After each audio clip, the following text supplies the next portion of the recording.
Okay, recording has started. So welcome to the 62nd meeting of the Scottish Fire and Rescue Service Board. My name is Fiona Thorburn. I'm Deputy Chair and I'm chairing today's meeting.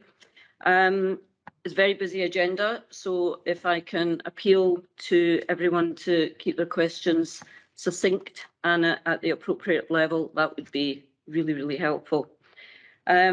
The apologies for absence today, 3 apologies. The Chair, Kirsty Darwent, who is attending the very long delayed graduation of her daughter in Wales today. And we also have apologies from the Chief, Martin Blunden, and ACO Paul Stewart. Next item, consideration of and decision on any items to be taken in private. Other than that, already on the agenda. Has anybody got anything to add to that? No? Good. Thank you very much. Agenda item 4, declaration of interest. No. Thank you. And that takes us on to 3 sets of minutes of the previous meeting. So the first set of minutes, that's 5.1. Excuse me, Thursday the 16th of December. 12 pages. I shall do the usual and go through them page by page. And if you could flag if you have any comments or questions. Page 1, page 2, page 3, page 4, page 5, page 6, page 7, page 8, page 9, page 10, page 11, and page 12. Sorry, page 11. If I could make a quick comment, Chair. Sure, Martin, on you go. Malcolm, sorry. Malcolm Payton, board member. Just at the top of page 11, 11.12, the board welcomed clear presentation of duty holder legal responsibilities within the report, but noted the lack of awareness, absolutely correct, but the lack of awareness by duty holders, just to make it clear who it was that had the lack of awareness. I think that might be helpful. Sorry, Malcolm, I can't find that. What are you? What minutes are you? Oh, sorry, I've just realised I'm on page 11 of the overall document. Sorry, so it's actually page 7 of the. I was waiting for the right page, but it's page 7 of the minutes. So section 11.12. Okay, sorry. Could you repeat your comment now that I found the item? Okay, sure. It says the board welcomed clear presentation of duty holder legal responsibilities within the report, but noted the lack of awareness.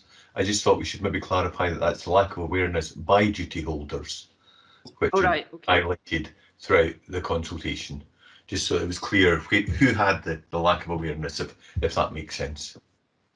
Okay, noted. Thank you.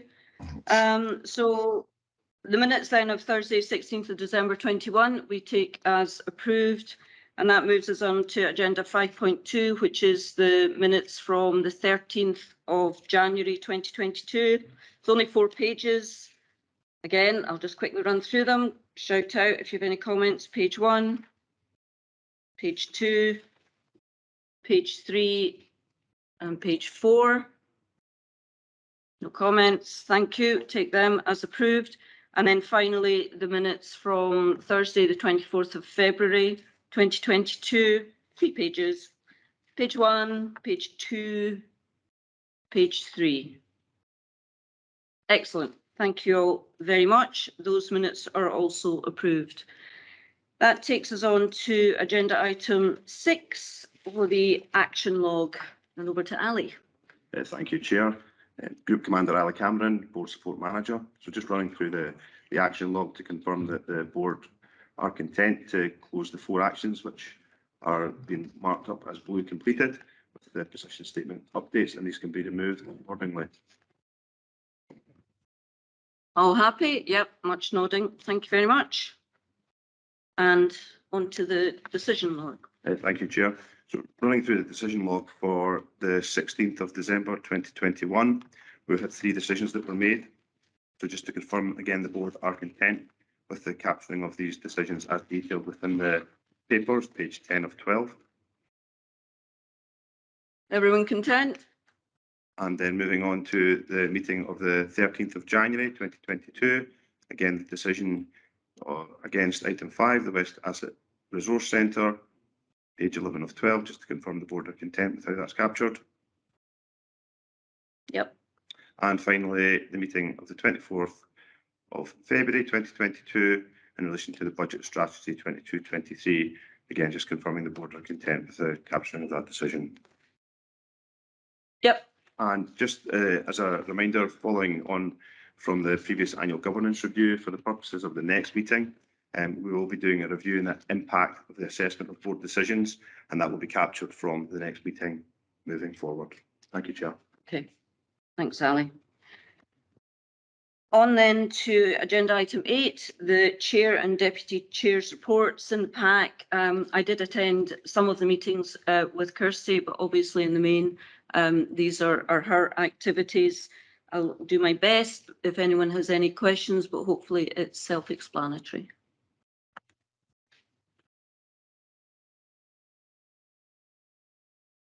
No questions? Good, thank you. And that then takes us on to the Chief and Deputy Chief Officers update. And I'll ask Ross to come in and talk to this. Thanks, Chair, and good morning, colleagues. Ross Haggart, Deputy Chief Officer. Similar to the Chair and the Deputy Chair's update, this is a diary update from the Chiefs in my diaries. It covers a 3-month period, so quite a number of appointments in there. Again, just in the interest of brevity, I won't go through any particular details, but happy to take any questions on any of the engagements that are contained within the report. Thanks.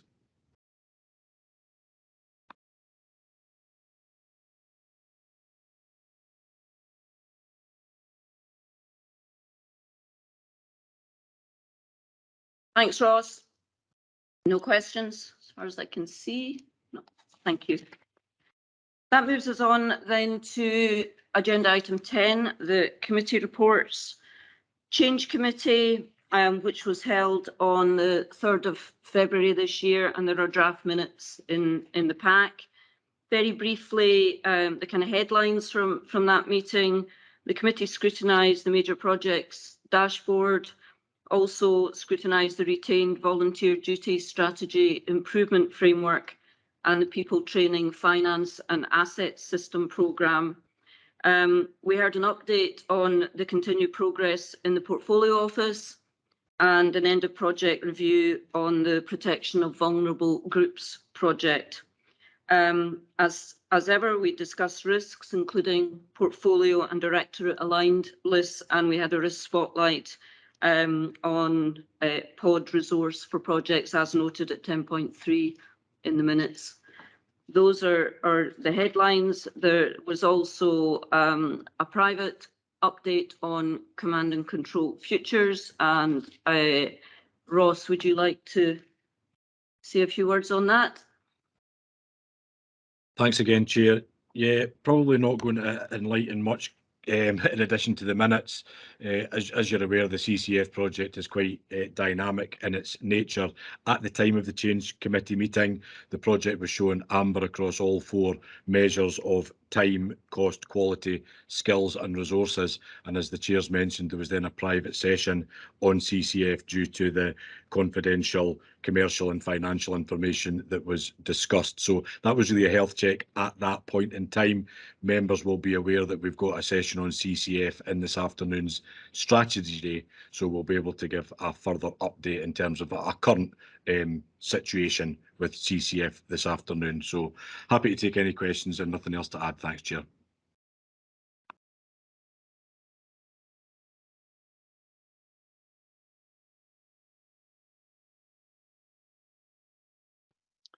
Chair, am I able to ask a quick question for clarification? Sorry, Tim, we're playing mute and unmute at the moment. Yes, I saw your hand up. Go ahead. Thank you. Tim Wright, board member. I just noticed on section 8.11, referring to the SDMP programme, it states that it's red for skills and resources. I wonder if I could just get a little bit more detail on what that actually means. Thank you. Ross, can you help with that question? Yeah, thanks for that. That particular skills and resource relates to GIS personnel who can work using GIS systems. We have been attempting to recruit an individual into that role, and it's not been successful to date. But we've got some workarounds whereby there's support getting provided at the moment by the Strategic Planning, Performance and Communications Directorate. So we're able to progress some of that work, Tim, but we are still seeking a dedicated resource to go into that project. Hope that is sufficient detail for you, but happy to elaborate if you want. No, that's fine. Thank you very much, Ross. That gives me the detail that I was looking for. Thank you. Thanks both. Any other questions on Change Committee? No, good, thank you. That moves us on then to Brian and Audit and Risk Assurance Committee. Yeah, thank you, Fiona. Brian Baverstock, board member.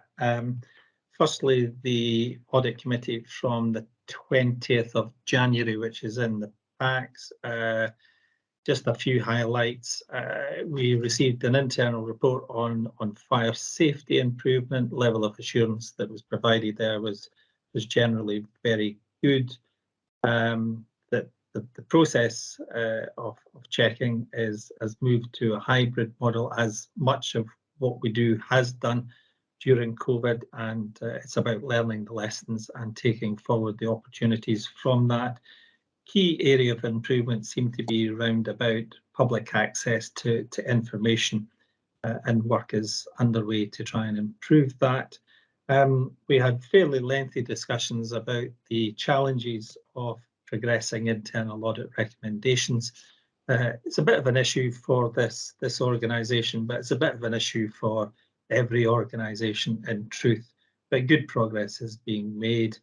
The board will be aware that Deloitte, as part of their annual accounts review last year, undertook a wider scope review piece of work, which resulted in quite a number of recommendations, and John Thompson has led the pulling together of a comprehensive action plan in response to all of that, and we looked at that in some detail, and indeed we'll look at that at every meeting, excuse me, going forward. We spent quite a lot of time talking about the format of the corporate risk register, and in particular how it supports committee scrutiny, and that's not just the audit committee, it's other committees as well. And I think it's probably fair to say that, you know, it's kind of work in progress, that the system and the structure is very, very good. I think the challenge is around how we as board members and committee members squeeze the maximum benefit out of that. And, you know, I think we've still got a little bit of work to do. So that's from the 20th. I'll pause briefly in case there's any questions. No, in which case I'll move on to yesterday's meeting. We considered, as we do always, the progress report from internal auditors, and as we are, well, technically now at the year end, I'm pleased to report that the internal audit programme for 21-22 will be complete as planned. We received a very positive report on environmental sustainability, but as the auditor said, it's a very positive position, but we must not as an organisation kind of rest on our laurels, because the challenges round about environmental stuff are likely to be ratcheted up quite significantly over the next short number of years. In terms of the internal audit plan for the next year, and indeed the next again year, the committee looked at and discussed the proposal, which had come from a combination of the internal auditor's own thoughts and those of SLT. So it had been given a good kind of knockabout before it came to ARAC yesterday. Everything in the programme seemed to make sense to the committee. All worthwhile stuff. We had a couple of questions about timing of various things, but at the end of that, we were content to approve that and or agree it rather, and it will come to the next meeting of the board with a recommendation that the board approves that. We then spent a bit of time talking on a chunk of stuff to do with governance. We looked at and approved a new code of conduct for board members.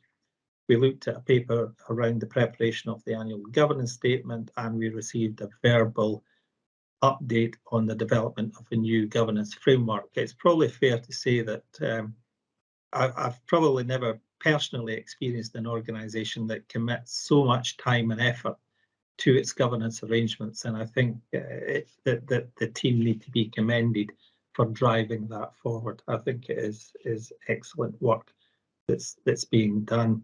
We had a risk spotlight on community safety resilience, very interesting commentary on that. Some challenges round about that, particularly because of COVID, difficulties working with partners, etc. Again, another example of different ways of working and plans to use more technology in that respect going forward. So really helpful and encouraging work while recognising the challenges of being able to do that successfully. And as we get at each meeting, we had a report from the Chief Inspector, which outlined the work that had been done, and particularly want to highlight the imminent move to the approach to local area inspections in a much more regional or area-based approach going forward, which I think is an incredibly helpful development because it includes the ability, or eventually the ability, to look at performance at that kind of sub-Scotland area region. And I think as a board, we'll be interested to see how that performance reporting kind of ties into the broader performance reporting that we receive as a board. So these were the highlights, and happy to take any questions on yesterday's meeting.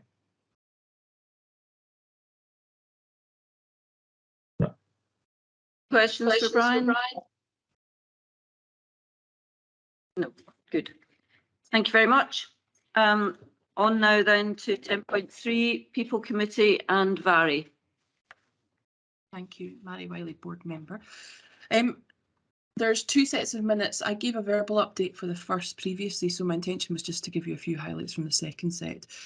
Just a couple of things then to sort of really bring to the board's attention. I think it's just a testimony to how well the staff are coping under the current pressures, that you can see that we had our highest level of COVID-related absences within Q3, and still the wheels on the buses that were continuing. So I think a huge congratulations to the team to be able to keep that going. The OC absence rate, which isn't purely down to COVID, is sitting at an unusual high at 16.5%, but there is work ongoing, and we were assured about that to look at how we can more effectively support the OC teams. The vacancy rate overall is high at 14%, but a lot of that stems from the RVDS situation, and there is work ongoing to look at how that can be improved. And the committee is going to be taking a spotlight report, particularly on RVDS issues, at the next committee meeting as well. We also welcomed the continuing work around developing training, particularly the online training, and ensuring that learning through the pandemic is starting to get embedded into grow different approaches. We were also assured, though, that there is work supporting individuals with their IT skill sets to make sure that they're able to access that training. But we did recognise that there are still ongoing pressures in terms of being able to release staff because of the aforementioned issues. We did receive a report around a steady increase in acts of violence continuing, and there was hope that with things potentially returning to normal, that might start to trend down. As you will have seen, though, we have seen media attention and coverage of some further issues around acts of violence with our staff as well in the last last few weeks. I certainly welcomed the Fire and Rescue Services response to that, which made it very clear that we don't tolerate that sort of behaviour, and our staff should not be becoming victims of acts of violence when they're out undertaking their duties. It's something that we want to monitor as a committee, I suspect, going forward. We were really very happy to accept what I think was described at the time as an exceptional report, and it's on the agenda, and John will be speaking about it, around the measurement of asbestos fibres during live burns, and the committee really commented on the excellent quality of the activity and work in relationship with Edinburgh University, and I'll let John speak a wee bit more about that. Just a couple of other small things. We just wanted to highlight our thanks to Julie and to John, who are both retiring and won't be at a further meeting as well. And they've been instrumental in a lot of the work that we've seen in terms of progressing the assurance reporting for the committee, so we were grateful for that. And on that note, not within the minutes necessarily, but just to confirm to the board that we will be hosting 2 committee workshops in the forthcoming months to look at our KPI and assurance reporting and what our ask is of the executive and their teams, to make sure that we're continuing to get as robust assurance as we want around these issues, and particularly to make sure that we're able to satisfy our responsibilities around our strategic planning to the board and to the wider stakeholder group as well. And I think that's everything, unless there's any questions.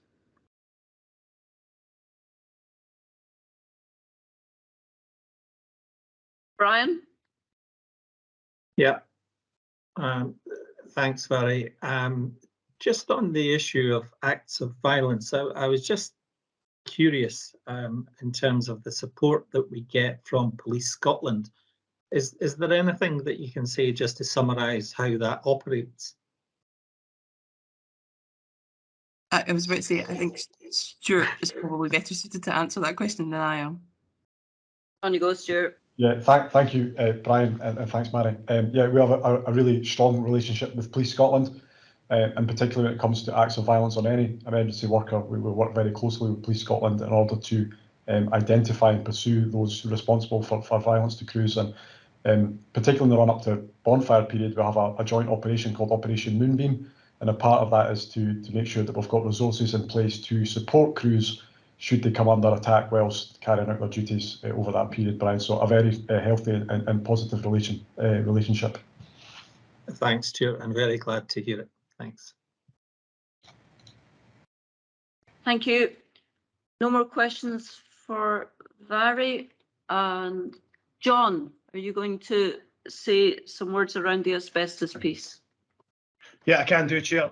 Good morning, colleagues. John Dickey, Assistant Chief Officer, Director of Training, Safety and Assurance. This was a piece of work that was carried out by, it started off with Karen Lockhart when Karen was the Head of Health and Safety, and continued with Julie. We've done this off our own back, and it was to do with trying to reduce the impact of the asbestos regulations on the Fire and Rescue Service, in particular around health surveillance. This is a piece of work that, and it will come through to the board at some point in the future, about health surveillance for asbestos workers, which the firefighters are classed as asbestos workers. But it was not just about the health and safety HSE requirements. It was more to do with to ensure that the processes and procedures we've got in place from an operational context are sufficient and protect our firefighters. We carried out the live burns in 2 properties in Glasgow. We mobilised appliances. We fought the fire the way we normally fight the fires, and we took various measurements throughout. The report was an excellent report, but we are continuing to engage with the HSE at the moment, but they're still of the opinion that firefighters are still going to be classed as asbestos workers, and as such we will require to implement fully the health surveillance moving forward as an organisation, which at the recent one, you'll need to forgive me, I can't remember where we had agreed it. I think it was the people. No, sorry, my apologies. With SLT, it was SLT. We'd agreed that we've got a way forward. Stuart and I agreed who the initial groups would be that would come under that health surveillance moving forward, and the HSE will be happy to see that we're now putting things in place that are ensuring that we are conforming to the regulations moving forward. Chair, that's about as much as I wanted to say on that. It's just a brief summary. The report is there. I'm happy to take any questions on it. I won't be able to get into the full technical detail if there's real technical questions you've got on it, but I'll do my best to answer any questions. Thanks, Chair. John, any questions on that one? No. Can I just echo what Barry said in terms of John and Julie? Very sad to see you go, as I'm sure you're not, in terms of you heading off into retirement, but thank you very much. Thanks, Chair. Very kind of you to say that. That takes us on then to the Service Delivery Committee. Over to you, Nick. Thank you, Chair. Nick Barr, Board Member and Chair of the Service Delivery Committee. I'll intend to just combine some of my comments from the November and the February meetings and just bring board members up to date. Our service delivery update reports continue to be welcomed by the committee members. It's a fantastic way to get a quarterly snapshot of the incredibly wide range of activities the service produces in terms of the operational directorates.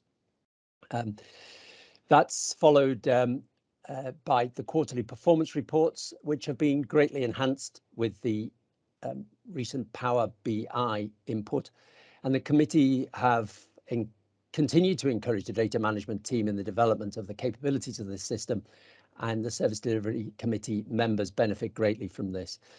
In the coming meetings, we'll be looking to discuss a deeper dive into home fire safety visits, with the hope particularly to look at the link between vulnerable groups and a reduction in fires.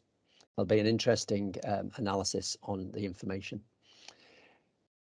We received our usual updates on the HMFFI inspection action plans, and we are looking to close some of those inspection action plans at the next meeting. In terms of operational learning, the clinical governance work has been progressing well, and the service now has both an MOU and an SLA with the Scottish Ambulance Service, and there's a summary report coming to the next Service Delivery Committee at the end of May. The Grenfell Tower Action Plan and plans have been continued to be presented to the committee, and the Director of Service Delivery will provide an update as part of this, this briefing in a moment.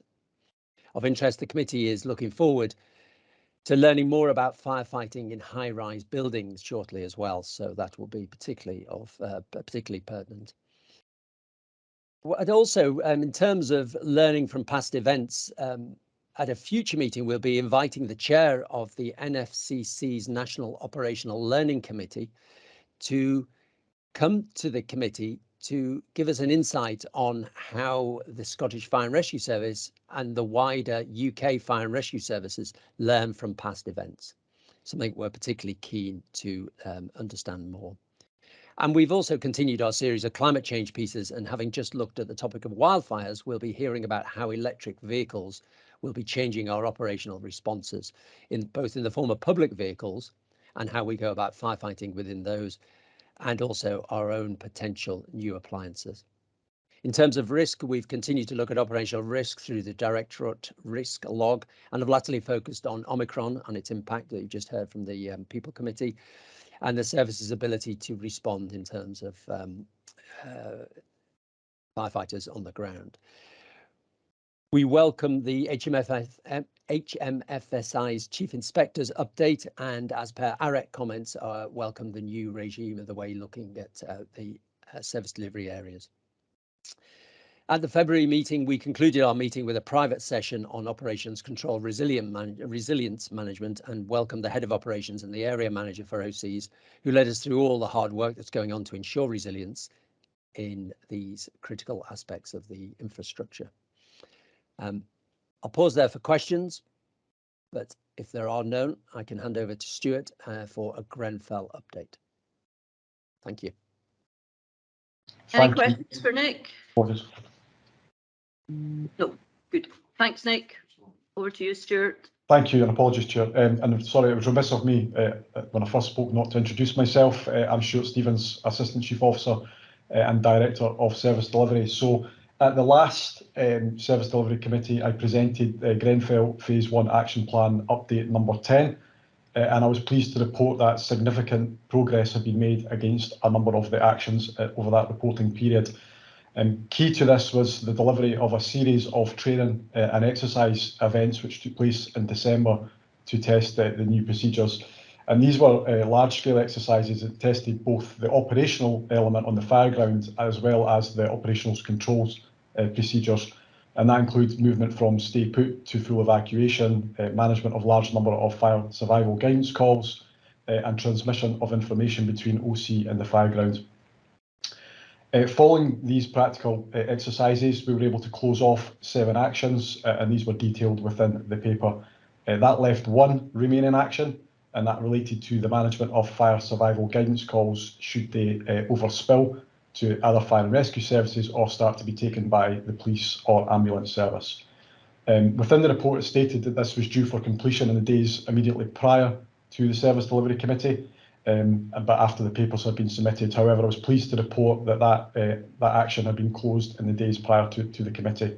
As a result, all 44 actions from the Phase 1 action plan have now been completed, and we're now in the process of implementing them across the organisation. It's my intent to bring the closing report to the next Service Delivery Committee, as Nick says, along with a before and after presentation in terms of how we have developed and improved our high-rise firefighting procedures. And lastly, I would just continue to note that the HMI are currently undertaking a thematic inspection of high-rises in Scotland. So I'll pause at that and happy to take any questions, Chair. Thanks, Stuart. That's excellent progress. Thank you very much. Any questions for Stuart? No? Good. That completes the committee reports and takes us on now to the resource budget 22-23, which is presented here for approval. Over to John Thompson. Good morning, Chair. John Thompson, Acting Director of Finance and Procurement. So I'm presenting to the board the resource budget for 22-23 for approval. Board members will probably remember there was a fairly detailed presentation back on the 24th of February where we got some feedback on the resource budget, and also we approved an earlier board strategy paper as part of the previous board. So my intention here is to be as succinct as I can, and also to give the board the opportunity to ask questions. This is the first paper of 5 papers that I'm going to present today, so I'm sure you'll be fed up of my voice by the end of the session, and equally I don't want to bore everyone. So hopefully if I can progress and just capture the kind of key points and then open it up for questions, that would be sufficient. So in terms of the overall resource budget funding at 2.4, Scottish Government have allocated us a figure of £294.2 million. That's £9.5 million than we have in this current financial year, and it's a 3.3% increase in our resource budget. However, that does include the compensation for the increase in national insurance of 1.25% to cover the health and social care levy. So just to make sure that's understood. In addition, at 2.6, and in parallel to the budget setting process, a resource spending review is being completed with Scottish Government, and that's very much been underway, and we've made submissions to Scottish Government to support hopefully a positive outcome, but we won't know the results of that until May 22. The proposed budget itself for 22-23 is set out at Appendix A. And that was completed after detailed budget settings reviews completed by our SLT subgroup. And just as a reminder, at 3.4, the overall budget, not a surprise, 80% of our costs, so 234.1 million, is allocated to cover employee. And the balance in 20%, the 60.1, reflects budget coverage for property, supplies and services, third party finance costs, and other costs, etc. So hopefully that gives some setting of that budget. In order to balance the budget, we had to achieve some efficiencies, and those are detailed and included at Appendix B. And we also highlighted that we received additional income of just over £500,000 to include that into the budget. Moving on into a summary of the resource budget position at 311 and also detailed as a kind of waterfall diagram at Appendix C. The key changes in the proposed budget provision for 22-23 in comparison to last year's base budget of 284,707 is that we have had to reflect in the budget an increase in our pay and also that social care levy, and that represents about £7.8 million. In addition, we've completed some structural changes to our workforce. You've heard in the past around that investment around ICT, and you'll also understand that there's been investment around community safety advocates and other fire enforcement posts. And we've also resourced up with temporary resources to help us in terms of COVID recovery. So about £5 million in relation to that work. I suppose the other side of this is that there is real significant cost pressures across the organisation, and that's because of the external environment, the inflationary pressures that we face. And those cost pressures were about a £7.6 million increase in our cost. However, we were able to reduce some of our costs because of one-off initiatives, and that was to the tune of £4.9 million. And those were initiatives that were completing in 21-22, and therefore we don't have to include them in the budget for 22-23. In addition, as we highlighted earlier, income and efficiencies of just 6.1 million brings us back to a balanced budget of 294,207. So hopefully that is a short summary, and I would ask the board for any questions around the budget, and hopefully then move to approve that budget, if that's okay, Chair. Thanks, John. Any questions? Stuart. Hey, good morning, everyone. Stuart Ballingall, board member. John, thanks very much, as ever, very clear. Just two very quick questions. Your comment on the 6 million efficiencies, are they completely unidentified and therefore at risk? And the second question is, what level of risk do you think is in the plan versus prior years? Thank you, Stuart. Some good questions. So if I take on board the first one about the efficiencies, so the efficiencies are already baked into the budget, Stuart, and therefore we do believe that they will be delivered. What we are going to do and is that we will include within the monitoring the actual status of those efficiencies. Have we been able to achieve them going forward? And we're going to identify a kind of a RAG status against it, so red, amber and green. So if we're not managed to achieve that efficiency, we'll flag it up as a red. If we are perhaps making progress but not as anticipated, then it would be amber. But if everything's going to plan, we would identify that as green. So they've all been identified and they've all been included within the overall budget position. And you also asked about the risks around the budget. Is it different to what we faced last year?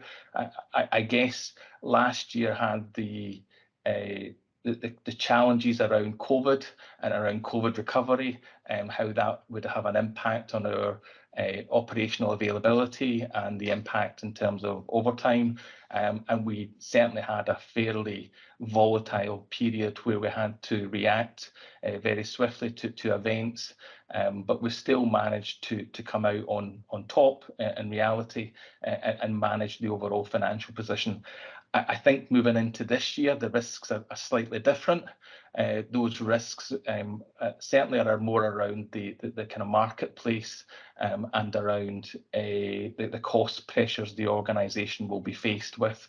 If you understand the risks around the cost of living, we have put provision within the budget for a 2% pay award. but with inflationary pressures, etc., you know, will probably come under pressure around that pay award. I also think in general there will be further supply chain pressures that we'll see coming through our budget or coming through in actuals and against the budget.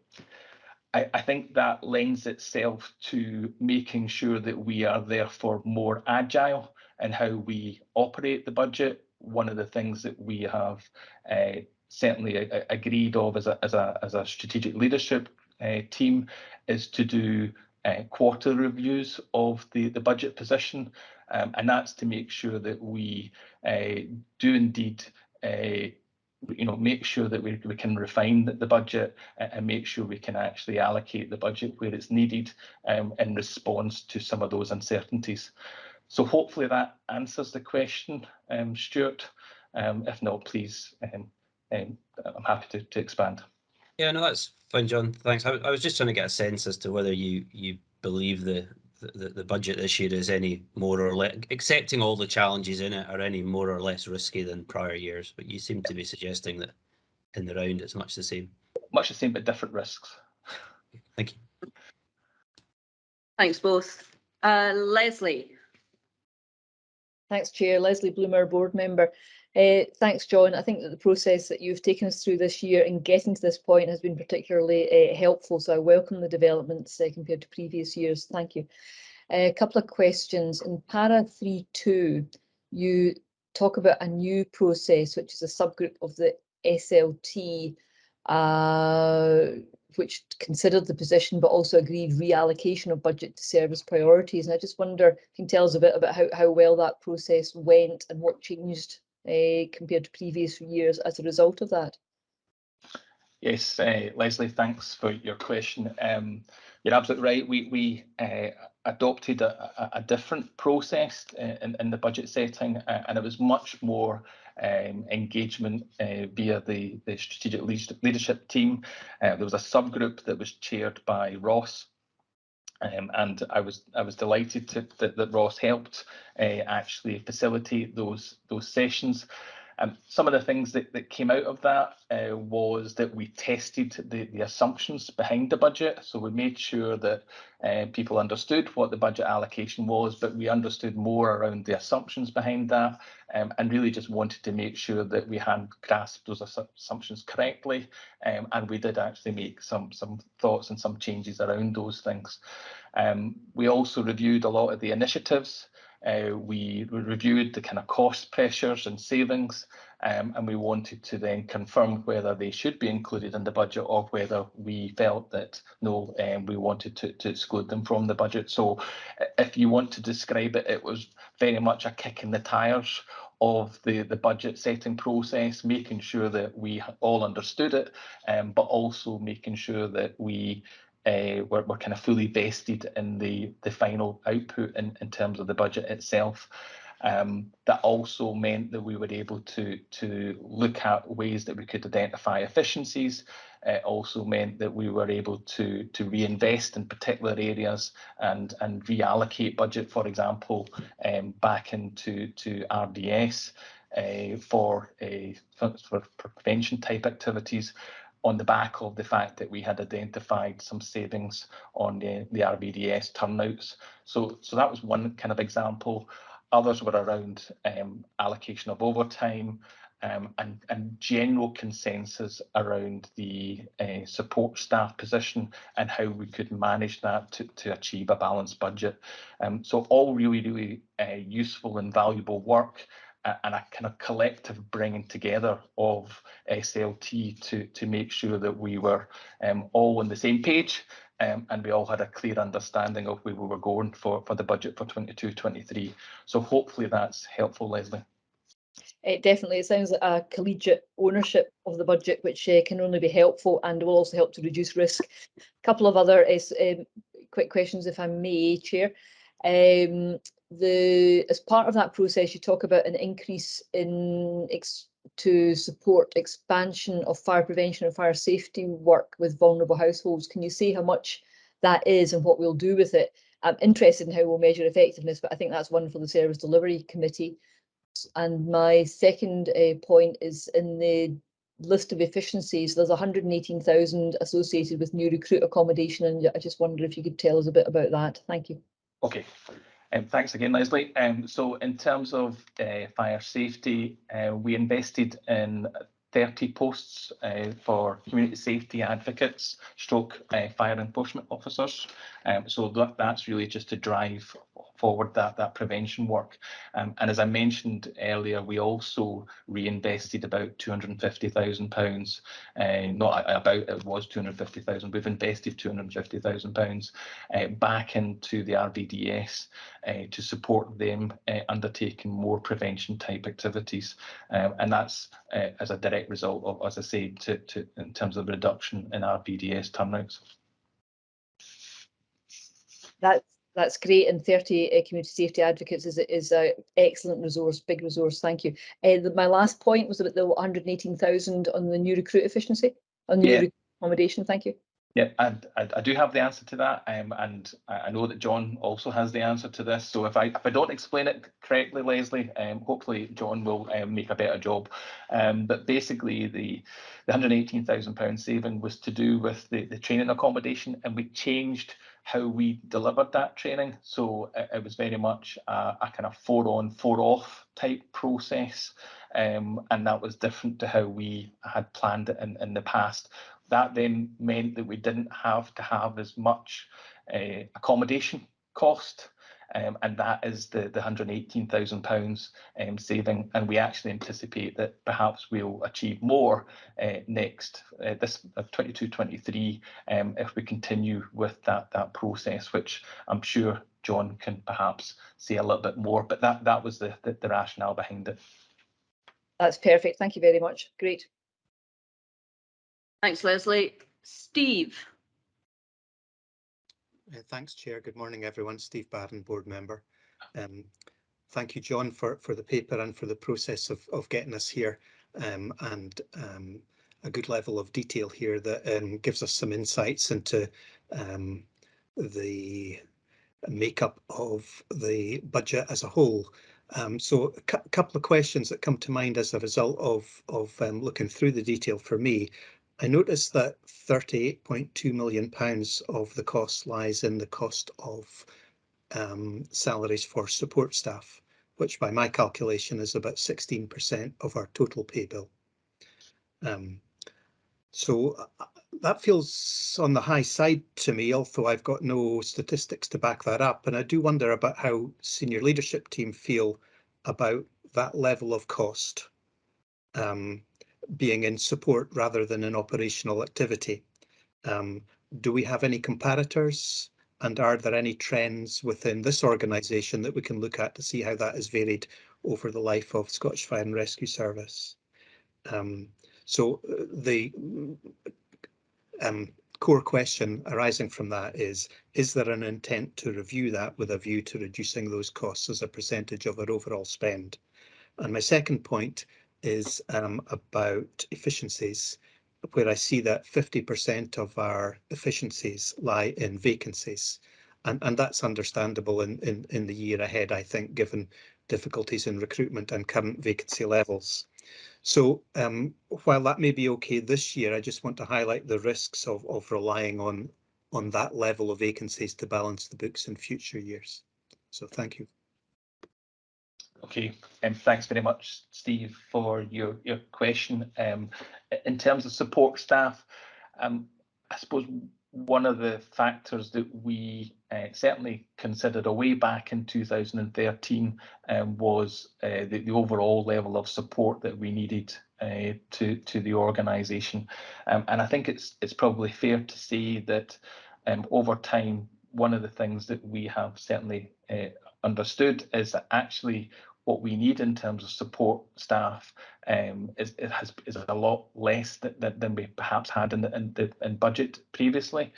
So whilst we're talking about 16%, we also have to perhaps understand what that support staff actually bring to the party. So it's not necessarily just all around the kind of be it finance, be it HR or whatever, but there is also support staff, which are the mechanics, etc., who are delivering and supporting the front line. It's the ICT individuals who are supporting the delivery of the front line as well. So I think the overall view of SLT is that we believe that we probably still need to invest a wee bit more in terms of our support staff, rather than we would look to reduce the overall support staff level. We have as part of the budget setting process for 22-23, delved quite deeply into the support staff arrangements, and it probably links to your second point, Steve. We do consider that we need to still invest in the support staff side, particularly at the moment because of COVID recovery, and that's one of the reasons why we have a number of temporary resources there to help us through that. So I think probably as we move towards the end of 22-23, we could perhaps reassess where we are in terms of support staff. But as far as the SLT view, we were content with the level of support staff as budgeted. Moving on to your point around efficiencies, I think you're absolutely spot on to recognise that some of those efficiencies are non-recurring, and therefore we will have to work hard as a team to actually understand how can we make sure that we have recurring efficiencies going forward, so that we can support the introduction of more of the whole-time firefighters to bring us back to our target operating model. So that's certainly something that we are very much sighted on, Steve. Steve, does that answer your questions? It does, thank you. Thank you. Ross would like to come in on this point. I just wanted to pick up on one point, if I may, in relation to that support staff, just to emphasise it, that I'm not sure that the term support staff used generically, although we use it, I'm not sure it accurately reflects the roles that all of our staff are playing. So just to give you an example, Stuart's put up in the sidebar the 30 additional posts, 15 community safety advocates, 15 auditing officers, and we've already got community safety advocates, non-uniform community safety advocates and auditing officers. They're providing frontline service delivery in terms of community safety and auditing activities across Scotland. So it's probably not an accurate depiction. They're in the support staff category, but that support staff category does cover a multitude of roles, including people who are very much directly involved in service delivery on a day-to-day basis. Thank you. Thanks, Ross. Brian. Thanks, Fiona. Just an observation on that last part of the discussion. I mean, I know we're having ongoing conversations about how to improve the transparency of reporting to the board, and maybe that last conversation has highlighted an area where we could perhaps do with a bit more disaggregation between kind of frontline and back office staff. A couple of points for me, really, I mean, the first of which is really building on what Steve has just covered, John, because I mean, I share Steve's concern point about the staff vacancies. Maybe it's okay this year, but how do you deal with it going forward? But my other sort of point on this is we're at the beginning of the year and we're planning to have 2.7 million of staff vacancies for the coming year. And I just wondered about the operational implications of running that level below our budgeted level of staff resource, because it's fairly significant. So I wonder if you could just comment on that. The other aspect of efficiencies is just really to get your assurance that we have truly squeezed budgets across the organisation. Because when I look at the list of efficiencies, it's hard to get a sense of how challenging the budget setting process has been. You know, and certainly thinking of past experience where budget holders are asked, for example, to plan on the basis of a 5, a 10, or even bigger number reduction. And then my last point, which is, I guess, connected to all of that, is around inflation. Given what we know about inflation, 8% of our costs are staff. You've talked about a 2%, a provision of 2% for a pay rise, but maybe pressure on that possibly being higher. But the other 20% of our costs, many of them are exposed to the harsh reality of inflation. And how have you factored in that risk, and how will you deal with, you know, soaring inflation rates for kind of goods, services and supplies? Okay. Thanks for that, Brian. So in terms of the staff position, in terms of the vacancies, we did, and we have looked at this in great detail. We understand the vacancies that we've got across the organisation. We also understand the recruitment process and the timing of when those vacancies are going to be filled. You know, so we've worked through that profile to give us the answer that we can actually make sure that we have a position where we know that we'll have budget capacity to get to a balanced budget position. It does put pressure on the organisation because obviously these are vacancies and resources that we need to try and push the service forward. But we can only go at the pace that we're able to fill those vacancies, and that's just a reality of where we are. And it would also be remiss of us to somehow include those vacancies and then realise, as we've done in the past, then realise that, oh well, we're significantly underspent in this particular area. So we wanted to make sure that we understood it up front, and we walked through that profile to understand it better. In terms of the efficiencies in general, I think we can do more to try and identify wider efficiencies across the organisation. We obviously are in a position where we try and identify sufficient efficiencies to get us to a balanced budget position. We would anticipate that we will need more efficiencies going forward, and probably it reflects some of the aspects that you're talking around, you know, the inflationary pressures. That's where we would want to start to see some more efficiencies coming through to try and help and address that position. And that probably links to your third point around inflation. We have assumed within the budget an average inflationary pressure of about 4%, but we have picked up some specific areas of pressure, particularly around utilities, particularly around the insurance side of things, which are slightly above that.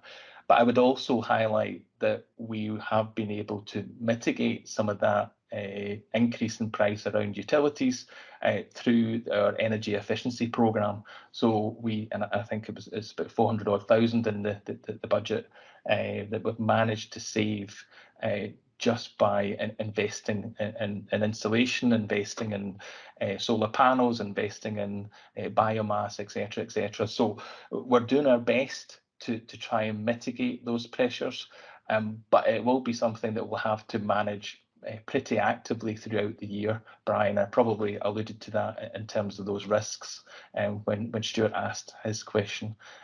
So hopefully that gives you a sufficient answer, if that's okay, Brian. Yeah, if I may come back in, Chair. Sure. Yes, John.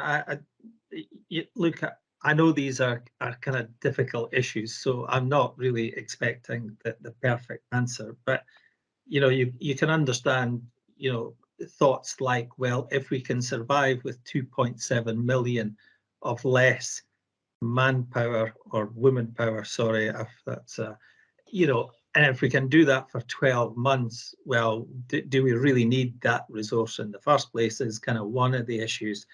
I think that the kind of suck it and see type part of your response, which I can understand. If I was in your position, I would be kind of saying the same sort of things. But, you know, I just feel that our position round about efficiencies is, you know, what do we need to balance the books, as opposed to how do we on an ongoing basis ensure that the organisation is running as efficiently as possible. Not necessarily to give up resource, of course, but to redirect that resource on different and better priorities. And I guess not for today, but perhaps going forward, it would be helpful maybe to understand a little bit more about how that discipline and almost culture of kind of driving efficiencies as a continuous activity, as opposed to just something that we do at the budget setting process, would be helpful. But you know, I'm not going to put you on the spot anymore on this. Yeah. Thank you, Brian. If I can come back on it, I suppose the only thing I would highlight is that as an organisation, we are focused on identifying efficiencies. I certainly see that within my own team. Every time they're having discussions with the budget holders, we're very much giving them the steer of can we identify an efficiency and can we see that coming through. And I think also the organisation in general understands that there is efficiencies to be gained, and we see that coming through from the procurement process, etc., etc. So there is good evidence that we are trying to identify efficiencies. I think your question and your challenge probably is still correct, Brian, that there is more to be done potentially around efficiency. So I would accept that position, but I wouldn't want it to appear that somehow we are, if you like, we're not hard at it in trying to identify efficiencies. So hopefully that makes it a bit clearer. No, thanks both. I'm sure we'll continue to have these conversations ongoing. I'm going to ask Vary and then Leslie, and then we'll wrap this part of the agenda up. So over to you, Vary. Thanks, Chair. It's actually a small question. You mentioned about the fact that you understand the HR processes for recruitment, and that's the basis of some of that calculation, John. But at the last People Committee, Liz particularly picked up on the fact that we were looking to streamline some of our recruitment processes. So I guess what I'm looking for is assurance that that model that you're talking about also takes account of the fact that actually Pod are trying to speed that recruitment process up. Yes, Barry, absolutely. And I think that the point is, and maybe this gets back to how we set the budget, and we did it on a collegiate basis, and we understood the elements that were actually coming through in the budget setting process. But that was also a recognition that we needed to work in an agile way. So if we were able to accelerate the recruitment, what would that then mean, and how could we perhaps address these vacancies? Because we do fundamentally see that there is always a consequence in having a vacancy, i.e. a piece of work that we want to take forward may perhaps either be slipping or something just can't get moved forward because we don't have the resource in place. So it would be remiss of us to not constantly review this, or not so much constant, but at least keep on top of this, and that's why we wanted to do it as part of that quarterly review. So hopefully that's helpful, Barry. Thank you. Leslie. Thanks, Chair. And it's just on the back of the last discussion.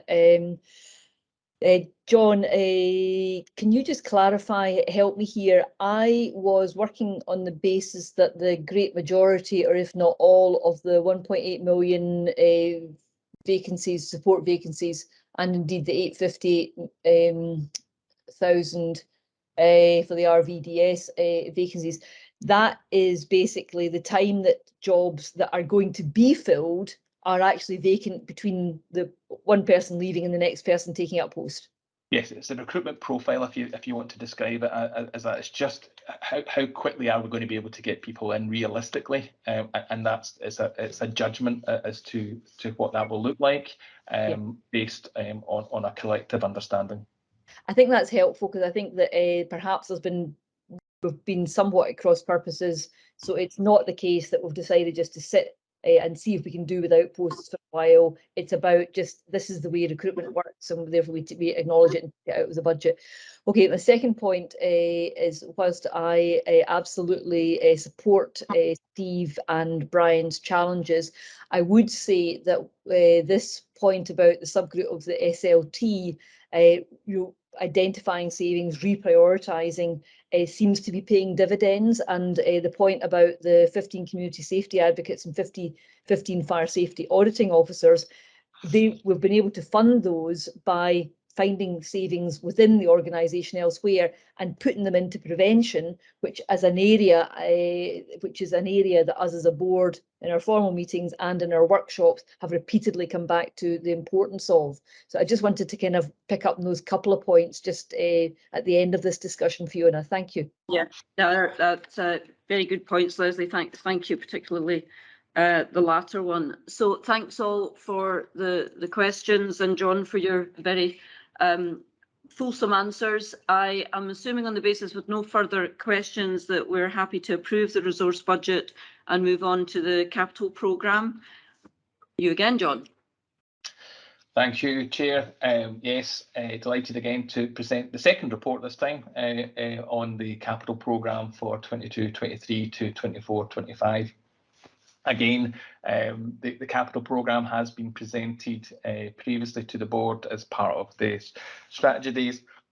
So my intention again is to perhaps highlight the key elements and therefore give the board the opportunity to come back with any questions or any areas that they would look to expand on. First point really is just to highlight our funding. Our funding is primarily based on the capital DEL at 2.2, which is the £32.5 million, and that was set under the capital spending review. In addition, board members will know that we've been able to attract additional ring-fenced funding for the electrical charging infrastructure, and that will be about £3 million over the next 3 years. We have also, as part of the how we are delivering the capital programme, want to make sure that we can realise capital receipts, particularly because of the challenges that we're faced with in terms of capital funding, and therefore within the 3-year period we're expecting to realise £10.4 million in capital receipts. Our overall funding at 2.8 therefore is £110.9 million. So that in itself seems fine. However, we know that the overall capital position is one where we are absolutely underfunded, and the capital funding that we receive from government is insufficient to meet our capital needs, and therefore we have detailed at 3.1 the reasons behind that. We've also included a separate appendix which I describe as a kind of capital demand. So one of the questions that the board have been saying is, well, look, we understand there's a capital backlog. We understand that there was this insurmountable £389 million and that's growing. But what does that really mean? So the additional appendix tries to describe, well, if we had the funding available, this is what we would want to invest in over the next 3 years. And that's included almost as a comparator, and it's based on the asset investment plan. Board members will remember EJAS presenting that 10-year asset investment plan. So what we've done is we've looked to that asset investment plan and said, well, how can we actually bring that as a comparator? And that actually describes our overall need over the 3-year period is just over £200 million. So it's to give you that kind of measure of, well, this is what we have in terms of the 110 or £111 million, but what we really needed was just nearly £201 million. So hopefully that is clear to board members. Moving on to the capital programme, on the basis that all we have is that 110.9. We have therefore allocated that on the following basis. So at 4.3, we have just over £42 million on property major works. At 4.4, we have just over £20 million on property minor works, and that includes the net zero projects. And at 4.5, we have just under £20 million being invested in fleet, and at 4.6 in ICT, an investment of just under £20 million at 19.2. And then finally, operational equipment, we're making an investment of just under £10 million. So those elements and the kind of detailed projects that support that programme have all been included. I've also included a lot more narrative as to why we're investing in these particular areas, and Ian has explained some of that detail to you as part of the strategy day. So once again, rather than me wittering on, I'm opening it up for board members to questions and anything else that you want me to expand on. Thanks, John. Any questions for John on the capital? Tim. Yes, thank you, Chair. John, thanks for this paper. It's very comprehensive. I have a little question, which is a bit of a clarification for me in some respects. But at 4.3, you talk about the committed spend on major works, and there's mention there of a second phase of work for dignified facilities at Inverness. My understanding was that work had been completed, and I know this is not specifically a question for you about the completion of that particular piece of work, but I'm interested if we as a service have a figure that sets out the cost of instituting dignified facilities across the whole of the estate. We seem to have figures for costs to achieve lots of other things, but we don't have one for that, as far as I can see. And I wonder if it's something we have and it's just not being included. And if it isn't one that we have, is it one we should be putting together? Thanks, Tim, for your question. I'm going to sloppy shoulder this, if I may, to my colleague Ian Morris, who may be better able to answer that particular point. Tim. Yeah, on you go, Ian. Thanks very much, Chair. Ian Morris, Acting Director of Asset Management.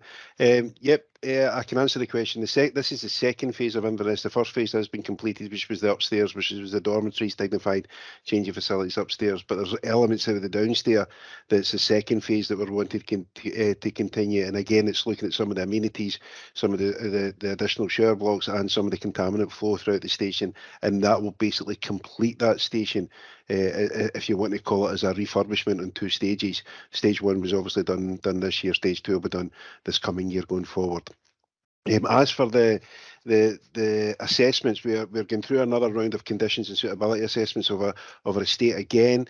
We will be preparing a full-blown, or we can do now, we can provide you with the costings of each of the individual sites, but we're re-verification of them this year, based on the current price increases and the accelerated increases that we're seeing on materials across the piece. So it's a more up-to-date element, and it's something we plan to do every 3 to 4 years going forward, is to continue to update where the request is and where the challenges are going to be with regards to investments. So we're also doing an assessment when EJAS brings the final 10-year risk-based approach to you. There'll be a full assessment on this, and we will be highlighting what areas of dignified the risk is, as I was asked by the board previously.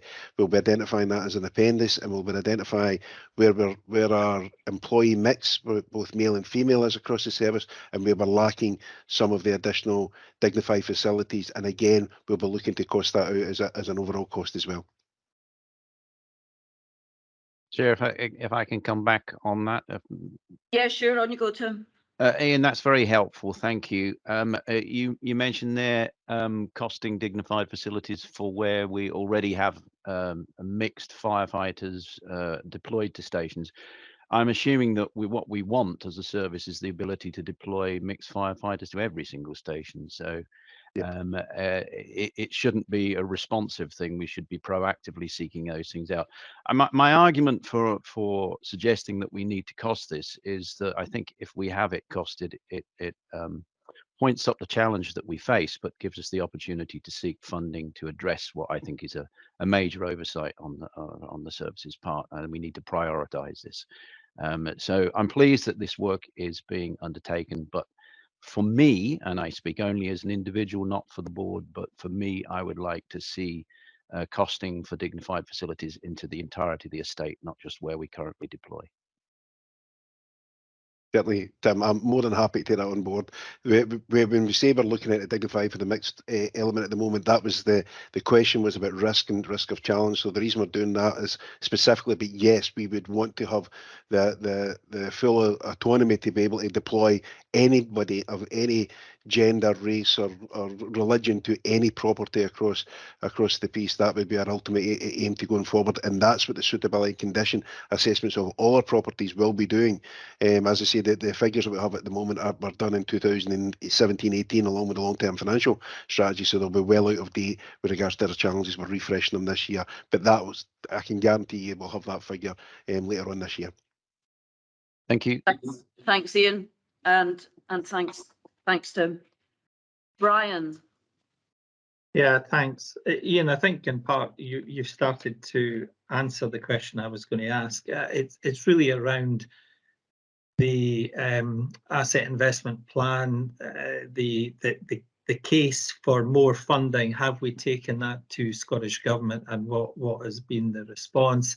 But on the assumption that we get what we get, how critical is that shortfall between demand and supply, particularly around about health and safety issues and other legislative requirements, where if we do fall short, there can be a fairly severe penalty.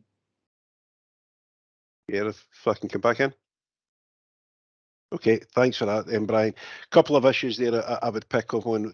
What I would say is the money that we have at the moment, we focus this primarily on our legislative requirements, and that's making sure that the health and safety, if the areas that were subject to challenge, risk. So I can say with my hand on my heart at the moment, every vehicle out there is running on the road, will be MOT'd and will be up to its legislative standard, and will be maintained to the correct standards going forward.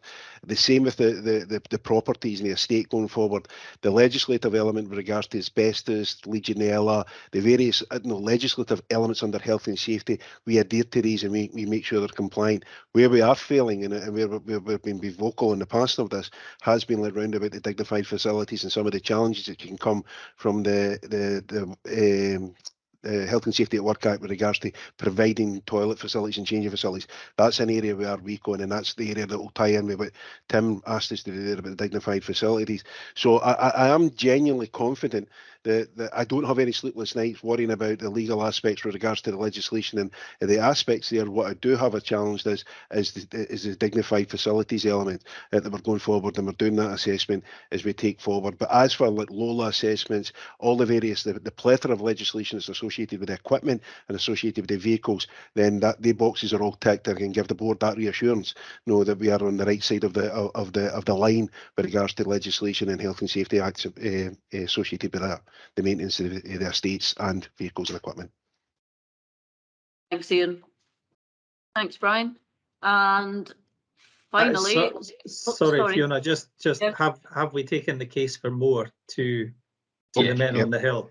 Yeah, we've certainly took the case. We've presented, EJAS has presented the presentation to the sponsorship team.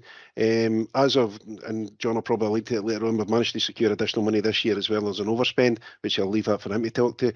So we're pushing hard with this.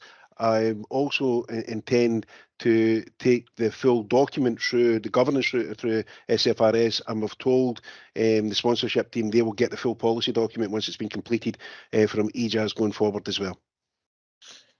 Yeah, if I can maybe just highlight, I think Ian is absolutely spot on. So there is recognition at SG level that we don't have the capital funding that we require. The challenge as ever is, well, how do they square that off? So what we are looking to do in particular is around that estate strategy and presenting a business case to government around that. I don't think there's a silver bullet, but I certainly think we need to make the case and therefore ask government to support us in that, and that's what we are doing pretty vigorously with government, if we're being honest, and part of that has been to highlight these issues and make sure that all this is documented and make sure this is all clearly articulated as part of the kind of capital programme. So that's part and parcel of why we've got the comparator, part and parcel of why we're trying to just up the ante in terms of the need for further capital funding. Thank you. Stuart. Yeah, thanks. My question's really along, or it's more a statement really along similar lines of Brian, in that clearly having the 3-year view is helpful and a multi-year programme, etc. is helpful, but the paper and the request for approval leaves me quite uncomfortable, because on the one hand we're saying we need, can you please approve 110 million, but on the other hand we're saying we need 200 million. And I think we need to have a far clearer, or I'd like to see a very clear articulation of the risk in us approving that 110 million spend if it's going to be against a backdrop of, by the way, we need 200. John. Yeah, if I can come back in, I do fully appreciate what you're saying, Stuart. I think what we said at the time, that we would take a risk-based approach to the allocation of capital as part of the capital programme. Given the funding envelope that we have, this is how this is the best way to allocate that capital, and we've described why we think it's the best way to allocate that capital. So I understand that we've identified the need. I'm sure many public sector organisations would identify additional capital need, and we have to live within that funding envelope. So the risk is there, but we're hopefully trying to minimise it through the capital programme that we're setting forward. I think that's the best way I can describe it, and hopefully that helps. Could I come back on that? Yes, Chair, sure. please? John, I completely understand that, and I completely understand the risks, but the fact is there's a board paper being presented asking for approval, which is saying actually what we're asking for is not enough, and I don't think that's a sustainable position. My personal view is it's not a sustainable position. No, I suppose the point here is that we are also trying to include it so that we can represent those points to government as well, so that we are trying to seek additional funding on the back of this. Ian. Yeah, just to support John's comments there, no, the board have asked us, no, but we know that the NHS and police have done similar exercises to this, where their backlog investment has been amplified in the media and various other elements. So if the board recall that this was a direct ask for us to do the similar comparison with regards to what is the biggest challenge that we have at the moment, and to be brutally honest, this is not new. This has been known for a long time, since 2013, when we done the preload, the transfer of assets from the original 8 legacy services over. We highlighted that to Scottish Government at the time, that the backlog investment and the inability to carry over the reserves, etc., was going to be a major challenge. So we have been communicating this year on year. The reality is what we've been allocated here, the £110 million over the next 3 years, has been worked through with each of the departments in here to look at that risk-based approach based on the most up-to-date evidence that we've got at the moment, to ensure exactly what Brian asked me there earlier about a legislative and health and safety compliance element there. So we are tackling that, and I've given the board the reassurances that I can sleep at night knowing that the majority, and I leave that hanging there because, as I say, the dignified facilities is an area which is unknown there, and there's always the occasion that a vehicle can go out with a baldy tyre that we don't know about, but that should never happen. So we are now confident that we are covering the risk-based approach to this. What we're saying here and now is, if we don't get significant investment, the deterioration of the estate will continue to go, that you'll get to a cliff edge where we can no longer maintain it, and we're probably very close to that with rack roofing and various other elements there at the moment that we're feeding back. But again, we can only work with the monies that's there, and we can only give the board the reassurances there that the 110 has been distributed in a manner from a professional aspect that we think is making it the most impact to ensure the safety and the standards and the legislative requirement and protecting the board and the accountable officers. Thanks, Ian. Brian, Fiona, can I come back just one last time for me? John and Ian, please, this is in no way critical of you in any way. I absolutely understand everything you're doing, and I absolutely understand the issues.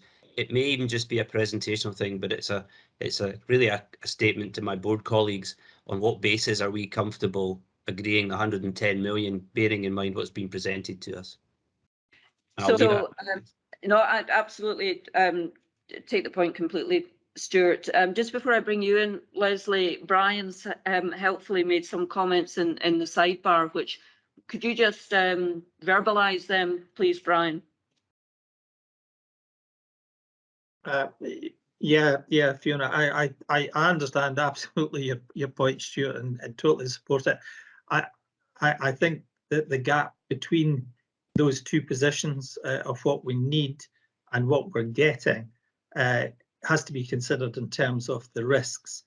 And what I've heard today is that the risks associated with that gap are understood and are being managed as best as we are able to manage it. So it's not as if there is a completely unexplained gap between those two things. And on that basis, I'm reluctantly content with all of that. Thanks, Brian. That's helpful. Leslie, then Paul, and then we'll wrap this part up. Unless I'm happy to give way to Paul if he is on the same issue, Chair.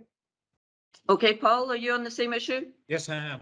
I come from section 7 of the paper, the core brief, which I thought summed up very well, John, in 3 sections of it. The point we're making that we can live with this, but it is insufficient, and this is what we need. So to reassure board colleagues, that's where I felt that we had the key sentences that locked us. That's why I can approve this paper, although I know it's insufficient. Thanks. Thanks, Paul. Leslie. Thanks. A couple of questions now, changing topic. Page 120 of the pack, para 3.3, we talk about investing in assets that we're planning to sell. That sounds a bit counterintuitive. Can you talk us through why that might be the case? Give us an example, perhaps. Second question, para 4.7. is in relation to renewal of time expired items of equipment. And I just wonder, can you just, what's the scale of that issue? What's the impact operationally of time expired items? And is there any potential liability there? So what are the risks relating to time expired items, and are these being addressed via risk management work? Thank you. Thanks, Leslie. I'll cover this off, and if I don't do a good enough job, I'll ask Ian to pick up on more detail, if that's okay. So in terms of the investment, well, what we're really primarily talking about is the investment in the West Arc. So the West Arc investment will therefore release or the potential to release that capital receipt at Cowcaddens, effectively because we'll have transferred the activities across to the West Arc, and that means we have a smaller footprint required at that site, and therefore that releases the receipt. So it's just about almost front loading this to try and get that receipt, and then using that receipt to reinvest back into our stations, and primarily hopefully the rack panel stations is what we are then aiming to redirect that money to. So hopefully that explains that point, Leslie. I think on that one, maybe within the minute, can we clarify that? Because the way it is phrased is we will invest in assets that we will then sell, and the West Arc I think is not quite that. So maybe just clarify that we're not going to be investing in assets that we're then subsequently selling. But yeah, I suppose my point is we are investing in those assets so that we can then realise that receipt in another asset elsewhere. That's probably the point that I'm making. But thank you for highlighting it. and apologies, my phone's just went, which is a new experience. My telephone actually ringing in the office, so there you go. So apologies for that. You asked the question around equipment. Well, first of all, Ian will highlight to you that we have to withdraw equipment when its time expired, and again that's to meet that legislative requirement, and we therefore make sure that as part of the capital programme we are investing sufficiently in the equipment side so that we don't have time actively. So hopefully that gives you some understanding, but also means that we are managing the risk around that and therefore any kind of future liabilities around it. But Ian, I don't know if you want to add anything to that, or if Leslie, was that sufficient in terms of answer? I think No, that's helpful. Thank you. Okay, thank you all. No more questions.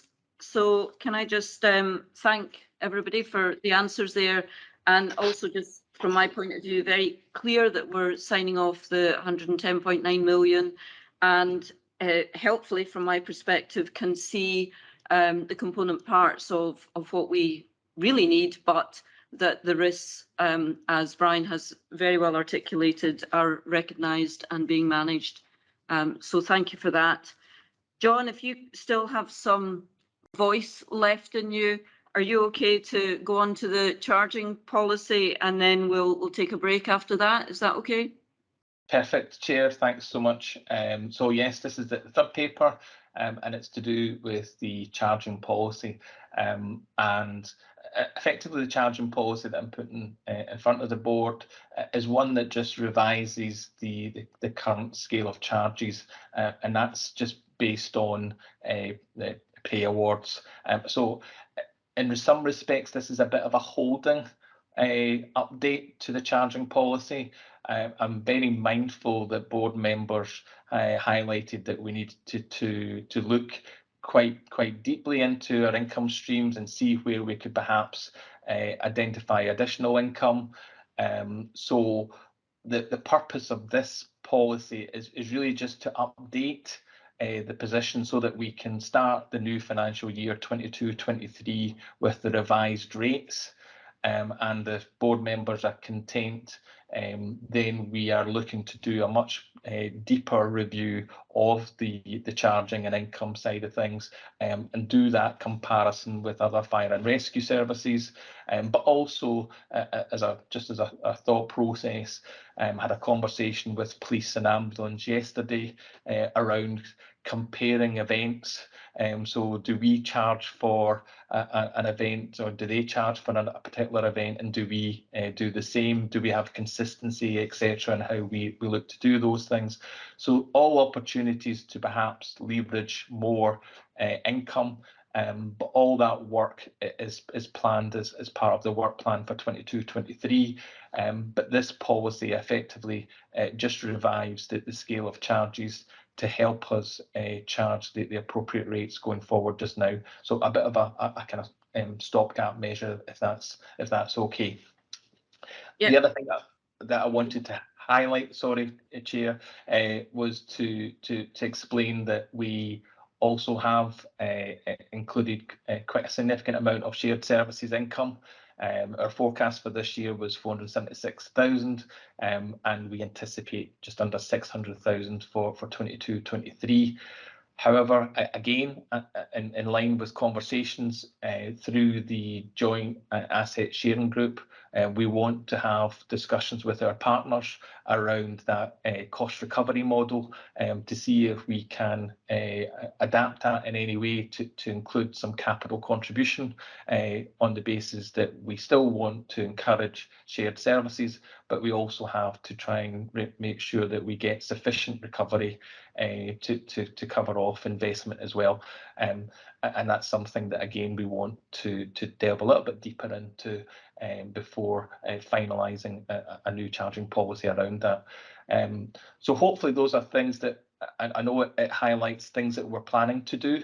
But the ask is really that you approve this charging policy as it stands just now, because that enables us to apply those new rates in this new financial year. And on that basis, I will leave it for questions from the board. Thanks, John. I think Tim was first. Over to you, Tim. Thank you, Fiona. John, thanks for the paper. It's very comprehensive. I have a couple of questions, if you don't mind. One is how are the tariffs actually arrived at? So are they pure cost recovery, or is there a margin in there? Or do you do market testing? Well, how are they arrived at? And the second one is where we're entering into contracts for shared facilities. How long are the contracts, and do the contracts include clauses that allow us to review charging through the course of that? Thanks.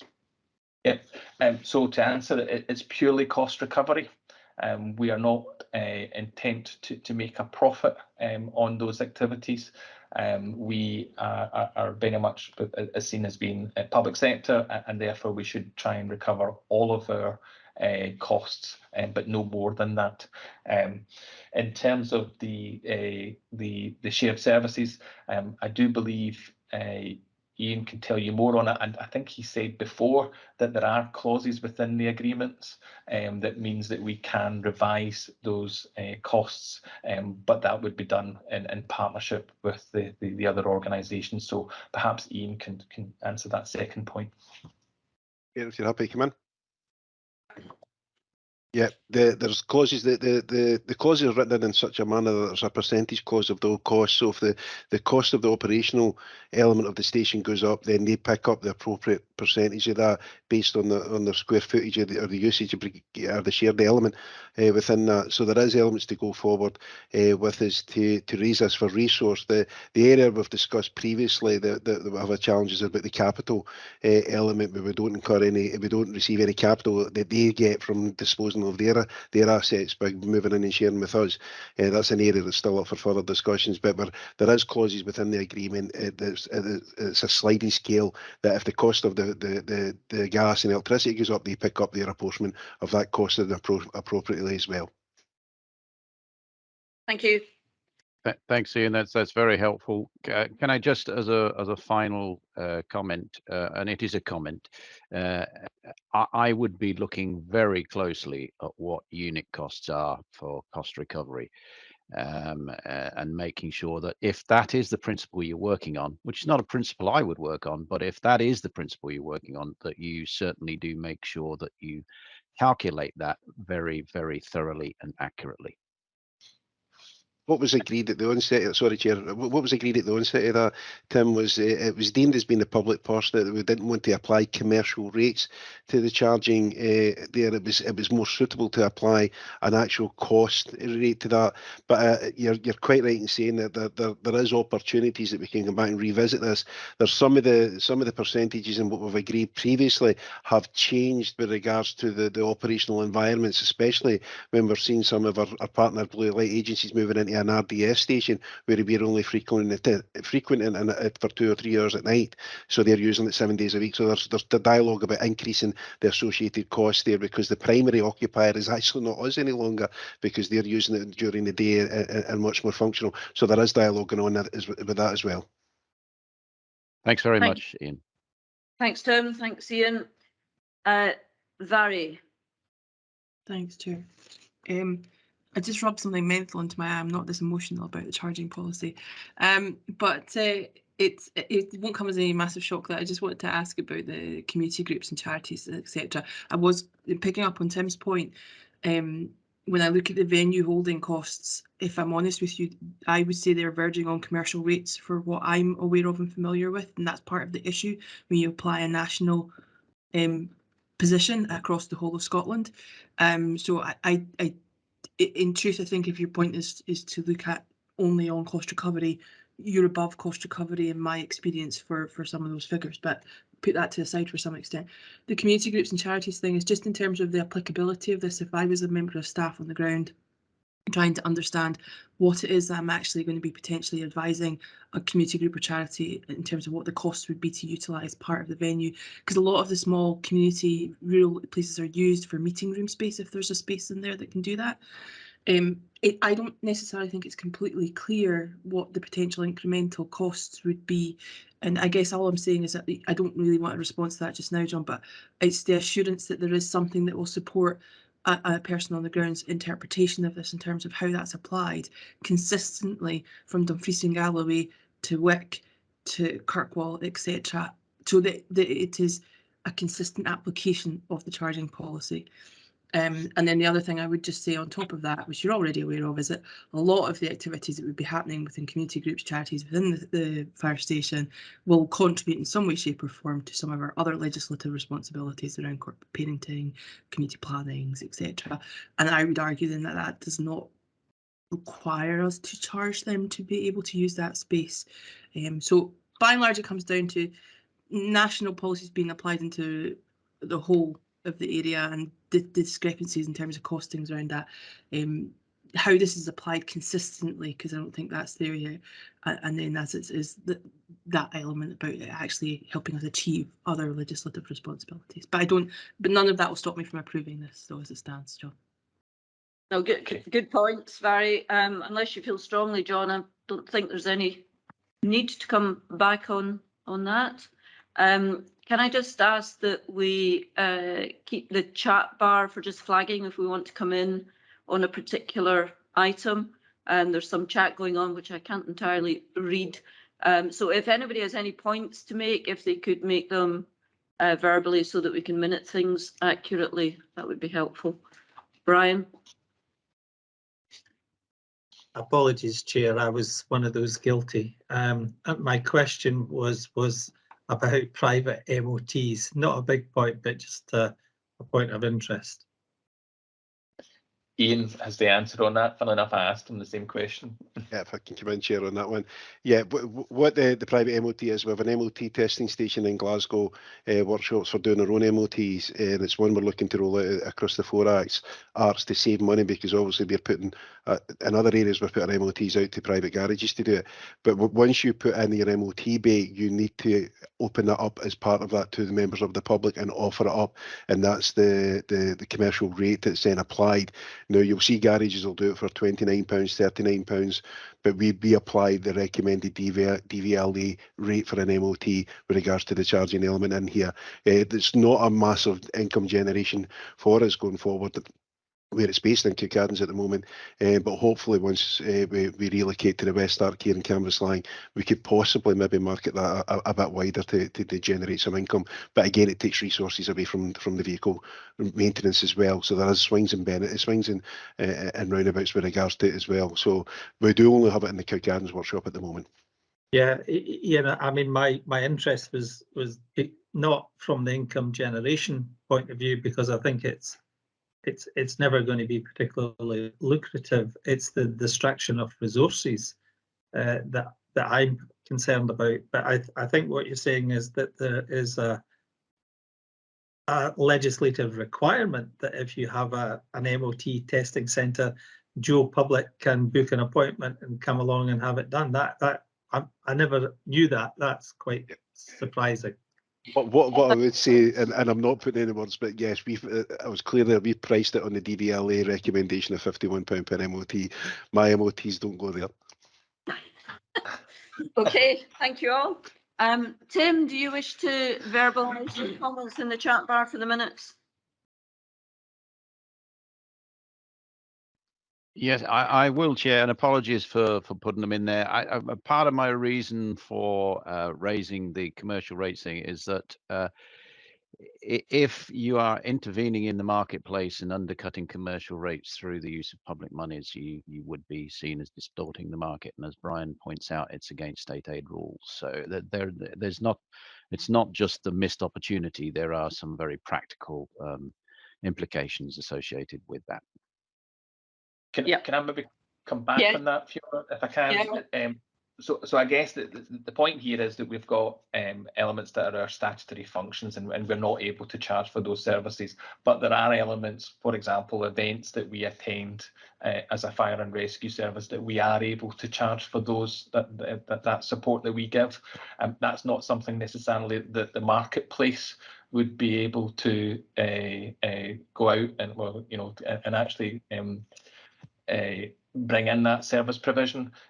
So in our mind, we are providing that at a rate to the private sector, and we are therefore and should be recovering our costs in that area. Thank you. Okay, so I would suggest that we're approving the charging policy, and also that there will be many further conversations in terms of our strategy in this particular arena. Thank you very much, John. That was a bit of a marathon, and Ian for supporting and everybody's questions. We will take a short break. It is 11:44. If we could be back at 11:50, that would be great. Thanks all. Thanks all. Sorry, that was a very, very quick run round the houses. So we are now on to agenda item 14 and digital strategy 22-25 for approval, and welcome Sandra Fox. Paul Stewart, I think, is off sunning himself on a golf course somewhere. So thanks, Sandra, and over to you. Thanks, Chair. Sandra Fox, Head of ICT. The digital strategy that we're presenting today, you've already seen an early draft of that at Board Strategy Day, where it was briefed. I'd just like to kind of cover a few points and not go into the document in detail. I'm more than happy to take questions at the end. It's the third digital strategy for the service, building on the previous strategies which covered the period 2014-17 and 2018-21. And one of the major kind of changes in this strategy, I think, is the way in which we've developed the strategy. It's been a much more collaborative approach to development of the strategy. Previously, it was a bit more of a one-man band led by myself and the ICT team. This time, it's been much more of a kind of cross-service development with input and contributions from every area of the service through a working group that was established as a subgroup of the digital board. And also we've taken specific input from areas like operations and also PTFES programme. And I'd also like to thank Tim for his very helpful contribution and support as we've developed the strategy. It's built on a range of themes which all relate together in order to build the service into a digital organisation. But it also builds on, is dependent on a number of other major projects that are already in train in the organisation or are planned for the future. So, and those include the Command Control Futures, the PTFES, as I've mentioned, and also ESMCP, which is the Emergency Services Mobile Communications Programme, which is a wee bit further away in terms of implementation. The last section of the document really tries to explain at a fairly high level how the strategy will impact and benefit on particular groups of users. So, you know, just how that might have, what they might see in effect. And this is really about to help us to get ownership of the strategy and that people be able to understand what it means for them. And that's what that last section is about. I don't particularly want to go into any more detail, but I'm more than happy to take any questions or comments. And hopefully, I mean, I hope you find the document interesting. And it's a fairly ambitious strategy over the next 3-year period. And I'm hopeful that you'll approve it as we go forward. Thank you. Thanks, Sandra. Any questions for Sandra? Tim. Thanks, Chair. And yes, thank you, Sandra, for presenting this and for mentioning the fact that you were kind enough to give me early sight of the early drafts of it. And that was extraordinarily helpful to me. And I hope that any comments I made were helpful to you. I'm very supportive of this. I'm pleased to see this strategy coming forward. I particularly like the fact that there is alignment with other public sector digital strategies and policies. I think that's a very important piece, particularly as you think about our collaborative ambitions with other parties. I like to see the benchmarking with other services, so that's good to see again. And there's lots of things in here that encourage me, with mentions of things like smart cities and our awareness of what is happening in the wider digital environment. So, and I particularly do like section 7, the impacts piece, because I do think it articulates what the sort of impacts are likely to be for people across the service. I think it's not too specific, so it doesn't bind us in. It gives us flexibility to move over the 3-year window of the strategy, which, as most people know, in terms of IT, is a lifetime. So I fully support this, and I'm pleased to see it come forward. So thank you for you and the team's work on it. Thank you, Tim. Thanks, Tim. And can I also echo number 7, impacts of the strategy? I really like the way that displayed the actual impact on the end users. So thank you for that pictorial picture. Next with a question is Malcolm. Thanks, Chair. Yeah, and thanks for the report. Again, I think it's great to see all this and the number of different aspects that need to be considered when we're taking ICT forward. I just wondered if you could say a bit. I suppose I see quite a lot of it as aspirational, in a sense that data will be available everywhere. There'll be single sign-on, data should be fully managed. There's a lot of good, positive statements in there, but I wondered if you could say a bit more about how we will use these. And I suppose, in a sense, will we audit against this? Will we use it as a checklist? Will we be able to come back at some point and say, yes, we did manage that and we're actually doing that really well? How does this tie into more detailed kind of project management and quality assurance and these other aspects? Okay. If you're happy for me to respond to that, Chair. Yes, thank you, Malcolm. That it's all very well delivering a strategy and developing a strategy, but how do you expect us to deliver it? I think it's a cross-service strategy, so it's not just about what ICT will do, although ICT is fundamental to supporting the delivery of the strategy. But it is about some of those other projects as well. In terms of ICT, we prepare an annual work plan based on that kind of forward look to deliver the ambition of the strategy, but also it also includes the kind of basic things that we have to do on an annual basis, you know, like upgrading systems and all the cybersecurity things that we have to do, that kind of thing.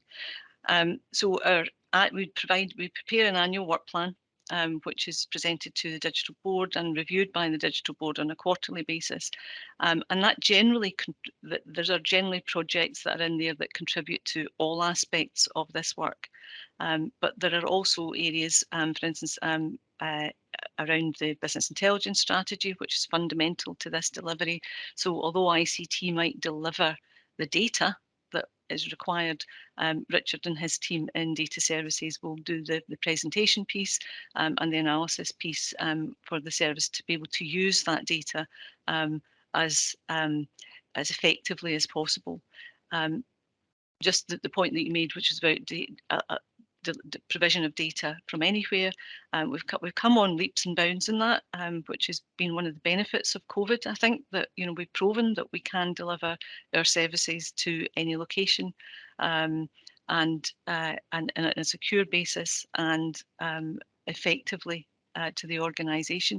And I say it's a benefit of COVID. We probably would have taken us a lot longer to get to that point if we hadn't had to move everyone to working from home in such a short period of time, which has obviously been a significant piece of work for us in the last couple of years, but has really helped us to move forward in terms of that kind of remote working, which is a key part, has been a key part of our digital strategies going forward over the years. Thanks, Sandra. Does that help? Malcolm, does that answer your question?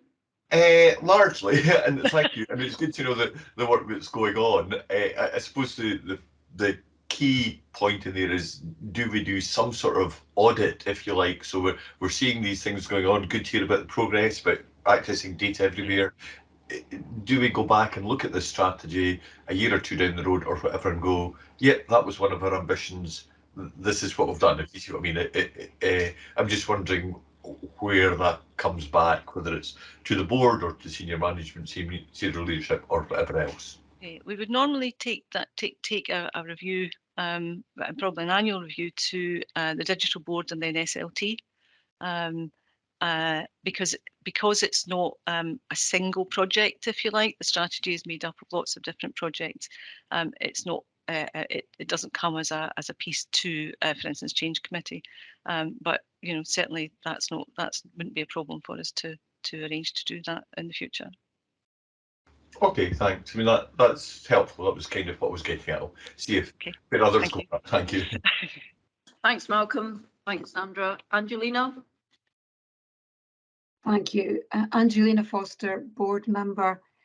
Sandra, thank you for the report and your clear introductory comments, and well done on the more collaborative approach. I'm sure it's all the stronger for that change in method. 2 points from me. One is about process, although an important bit of process, and the other is more just about a little bit of drafting that made me thoughtful.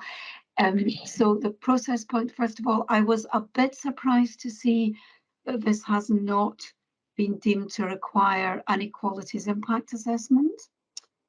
Quite typically, a digital piece would throw up equalities issues. So I'm just interested in the rationale that led to the lack of one. The little bit of drafting is in section 4.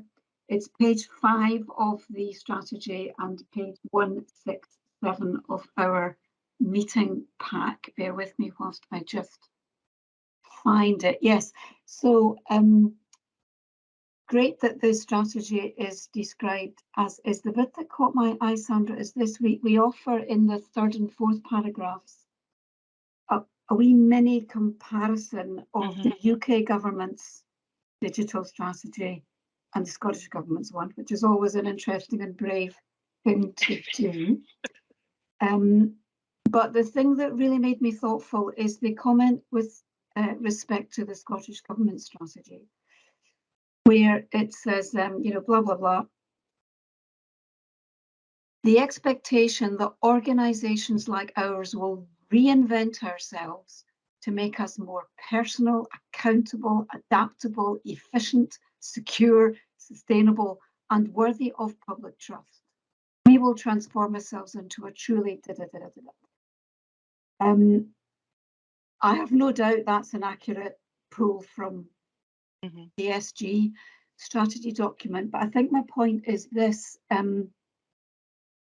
Whilst I like to think of myself as a pretty active digital advocate, I also get a bit concerned when I see too much being put on the shoulders of a digital strategy, and when I sense a bit of almost breathless drafting, if you see what I mean by that, about what this single thing is going to deliver. So and apologies from me if I missed that drafting at our earlier consideration of this at the strategy day. That is my error if I did not react to it then. And I should say it's not big enough for me to refuse to agree the strategy today if you tell me I've missed the boat in terms of, because it looks like it's all been, graphically polished for today. But I maybe just food for thought for the future.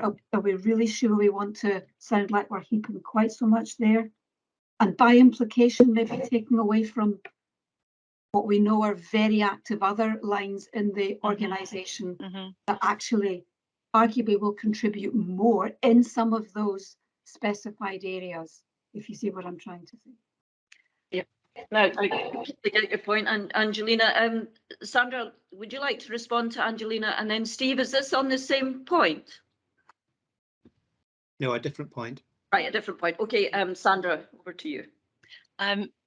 Thanks for that, Angelina. I think you're right. That is a lift from the Scottish Government strategy. I think for me, the digital piece underlies that reinvention of the service, if you like, because there's an awful lot of other aspects of change that are as equally as important and may or may not be enhanced by digital technology.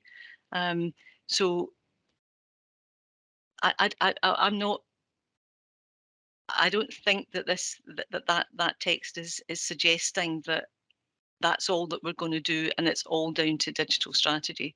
I think the change is, there's much more significant change that will take place and is planned to take place in the organisation as a whole. So that certainly wasn't the intention, that the digital strategy was the magic wand that was going to completely change the organisation, because that's not really the place for it to sit. So it is maybe just my interpretation of that wasn't quite as significant, maybe.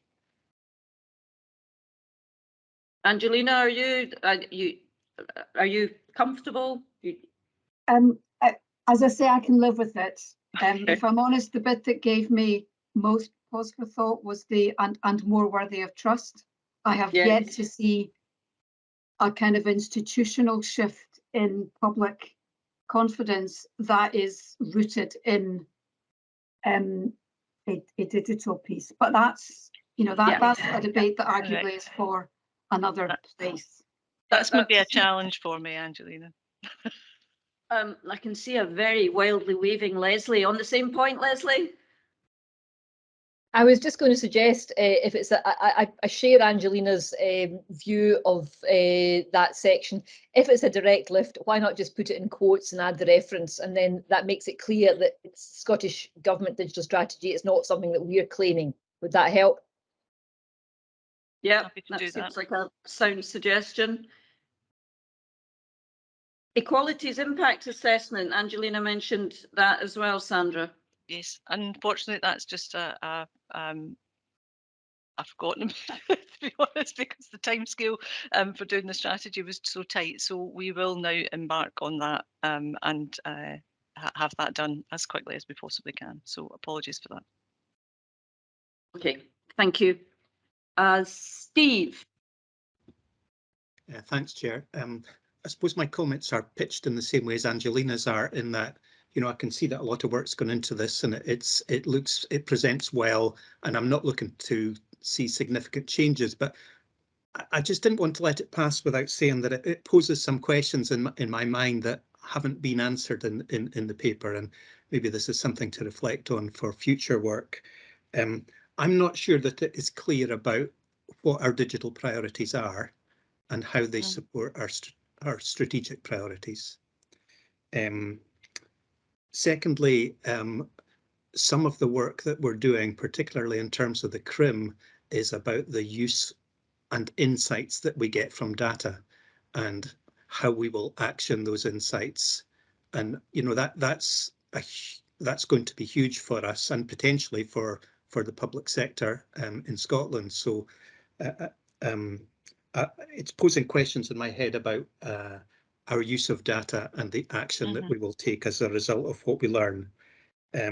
Thirdly, I would have expected it to say something more about resourcing and investment. I noticed that in the covering paper it says that the financial implications will be met by budgets in the normal way or something along those lines. I'd have expected to have seen something a little more than that in terms of this overall strategy.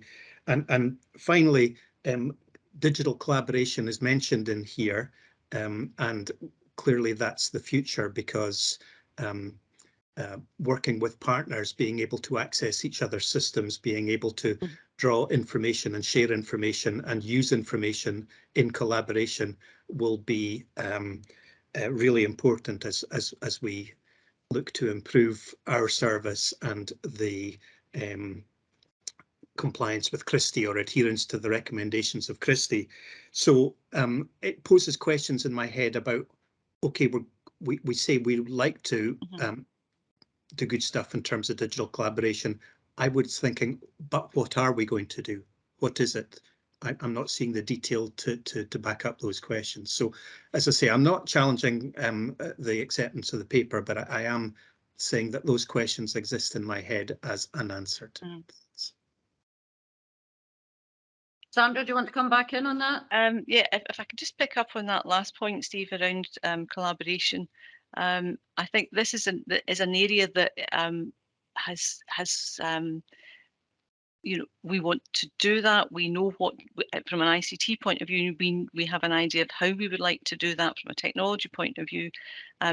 As yet, we don't really have that specific requirement. So I think there are areas that will come up through the course of the timescale of the strategy that will then enable us to make use of those collaborative techniques and technologies.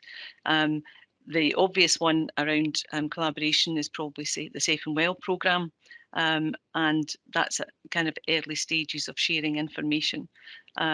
It's not, and from my experience, in particularly in the public sector, it's not as simple. It never is as simple and straightforward, because of confidentiality and GDPR and all of that good stuff. But we are committed to doing that where it's going to benefit the organisation in terms of our use of data.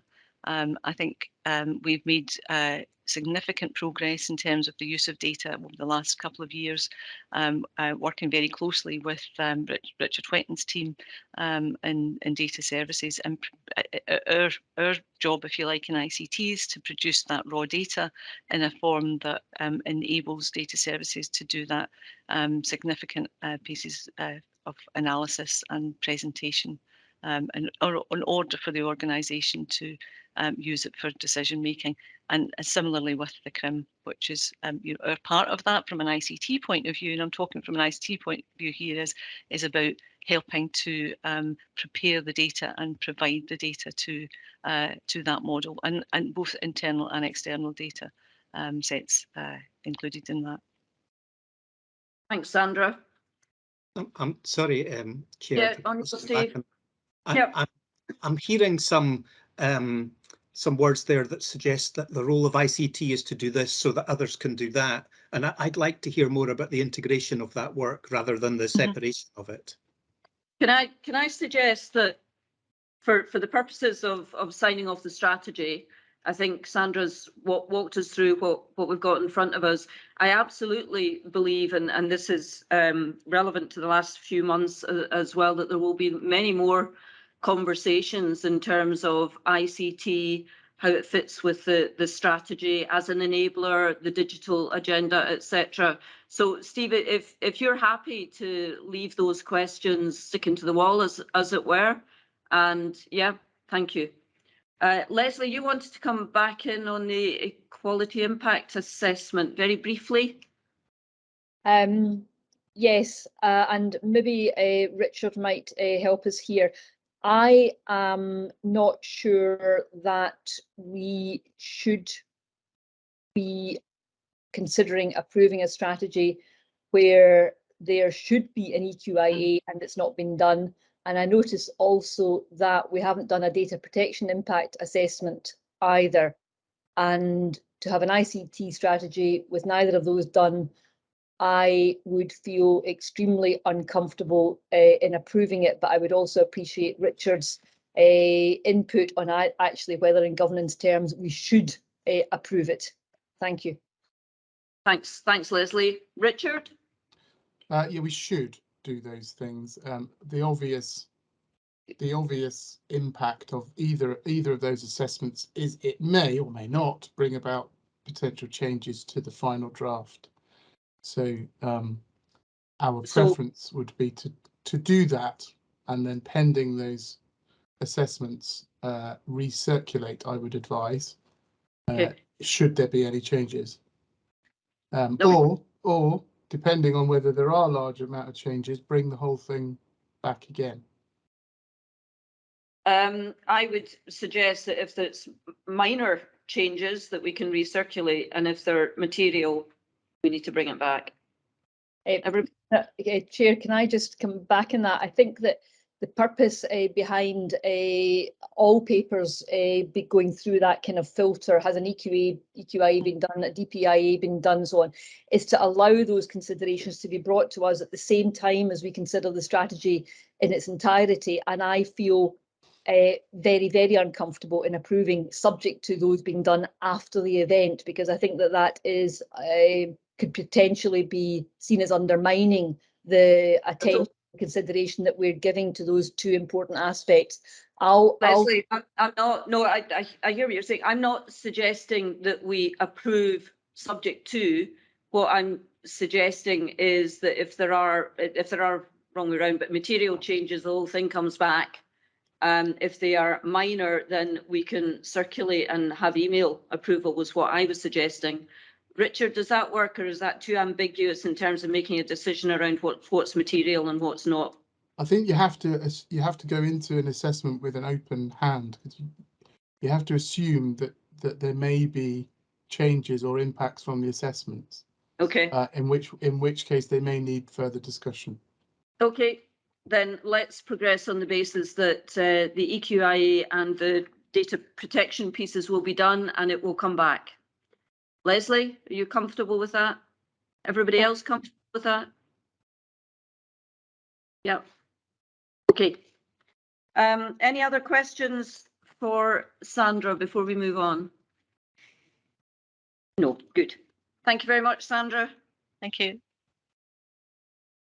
That takes us on to the Gaelic language plan. Liz, I believe you're on point for this one. Over to you. Thank you, Chair. Liz Barnes, Director of People and Organisational Development.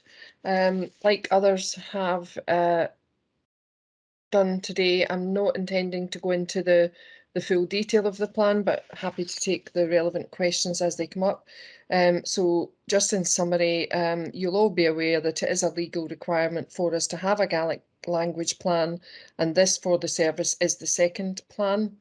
It will run from 2022 to 25, so it's a 3-year plan, and it has now been through public consultation and it has been to SLT. You'll see in the report there are highlighted items in blue and in yellow. The yellow items are things that have been changed or added from the public consultation based on that feedback, and the blue items are from SLT feedback. So we deliberately left those in so the board would have the opportunity to see where we had made those changes. Clearly, if approved today, those will come out and that will be considered the final version. The aims overall of what the government are trying to achieve with this legislation are outlined at 3.4. The costs based on previous activity around the plan are outlined at 3.13.1. And the high level aims that the service wants to achieve with this plan are highlighted or are all listed at number 3 of the plan itself. I think that's probably as much as I want to cover. So probably best I open it up to questions, Chair, if that's okay. Yeah, thanks, Liz. And can I just say that highlighting was really helpful in terms of it being really clear what was different. So thank you for that. Okay. Vary. Yeah, there's just a couple of small points, but I'm happy with the report as it is. I welcome the feedback from the consultation that really demonstrated that this is a a Scotland-wide thing and not just from a remote and rural northern thing. But the other thing as well is just, Liz, can you remind me why it is that we're doing this, not just up to the wire, but I mean, literally sitting on top of the wire? I mean, it's the 31st. Is this just something that slipped with COVID, or what? Why are we sitting here with a report that if we don't approve, we're going to get a letter from Bord na Gaillimh? It has been partly COVID, but it's also been partly quite a bit of debate at SLT level. So we took it back and made some changes around that. Yeah, so both of those things. So yeah, I appreciate the pressure we're under. You know, they have given us an extension up to now, and I'm hoping that we don't need to request another extension, but we have a reasonable relationship with them, so I'm hoping it doesn't put us under too much pressure. But obviously my aim is to get approval today. in preference. Yeah, and I'm sure you'll get the approval. As I guess the thing is that it's not an ideal situation. You know that already yourself. I agree. But yeah, no, it's fine. Okay. Thanks, Barry. Stuart. Hi, thanks, Liz. I had a couple of points. Probably one's reasonably contentious, depending on people's thoughts. But we've got a plan here that's not costed, and I see the point about it's included within other people's budgets, that, or it's included in existing budgets. That's probably not really the point, in that we're saying that we're strapped for all sorts of resource, and yet we're putting a plan together which, on the face of it, would seem to have some quite large expenditure in it, and yet we don't know what that expenditure is. That's really just a comment.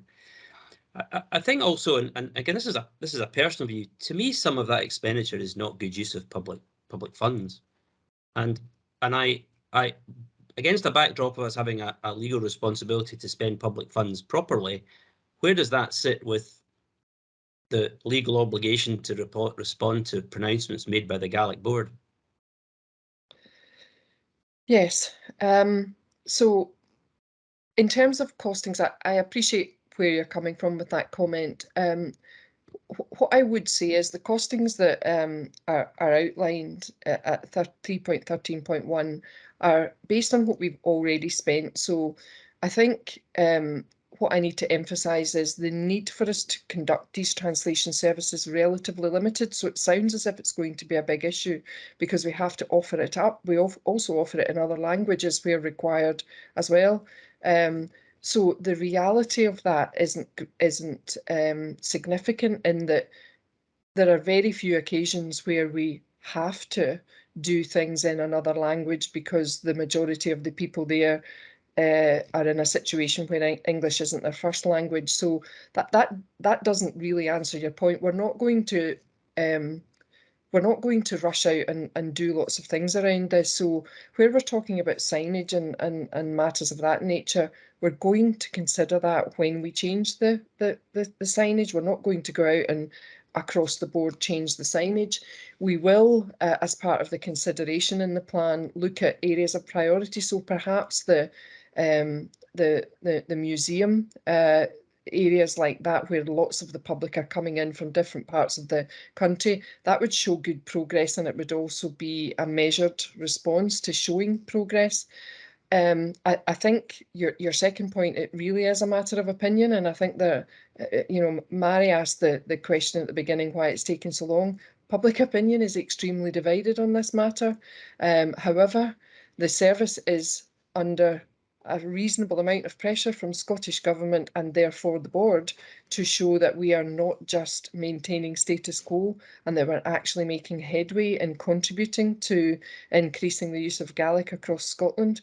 And I think, we will all have our own opinions on that, but that unfortunately is the fact of the matter.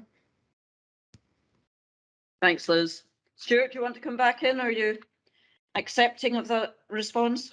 Well, absolutely, I accept that. I accept where we are, and I accept, but I do still think there's a very open question as the legality of some board forcing the fire service to spend monies that I would like to understand as an academic issue, but it's not really very relevant. I really don't know the answer, and therefore I raise the question. But if the majority of the board is that this money is good use of public money, then I will go along with that. I'm more than happy with that. It's unfortunately the legislative requirement, and the government are very much behind what the board are doing. So, yeah. I think just to emphasise what you've already said, Liz, that your legal obligation and the fact that we're approaching it very pragmatically in terms of, for example, dual signage, doing it when signs need replaced, etc. So it's quite a tricky situation to manage, but it certainly feels like we're taking a very sensible approach to it. Yes, and where we have large public consultations, we have offered it in both languages. So I think we are really attempting to accommodate where it's really important to do so, but not as an across-the-board baseline approach, because I don't think that would be a good use of money. And we have found that the majority of Gaelic speakers also speak English. However, that doesn't mean that they always want to speak English, and where it's a majority of Gaelic speakers, we have to be mindful of that. Yeah, agree. Steve, and then we'll close this one off. I'll be very quick, Chair. I have worked with many people in the North who have a very strong view that this is a significant part of the cultural identity of that part of Scotland. And the government take the view that it's a part of the cultural identity of the nation. And because of that, we should, and I hopefully will, play our part. Thank you. Yeah, Chair, if I could just, yeah, that's exactly the purpose behind the Scottish Government's aims on this. It is seen as part of our heritage and they want to keep it alive, and you know, whether we all agree with that or not, that's the aim of the government. Yep. Okay, thank you. Then no more questions. We shall take this as approved. Thanks, you. Liz.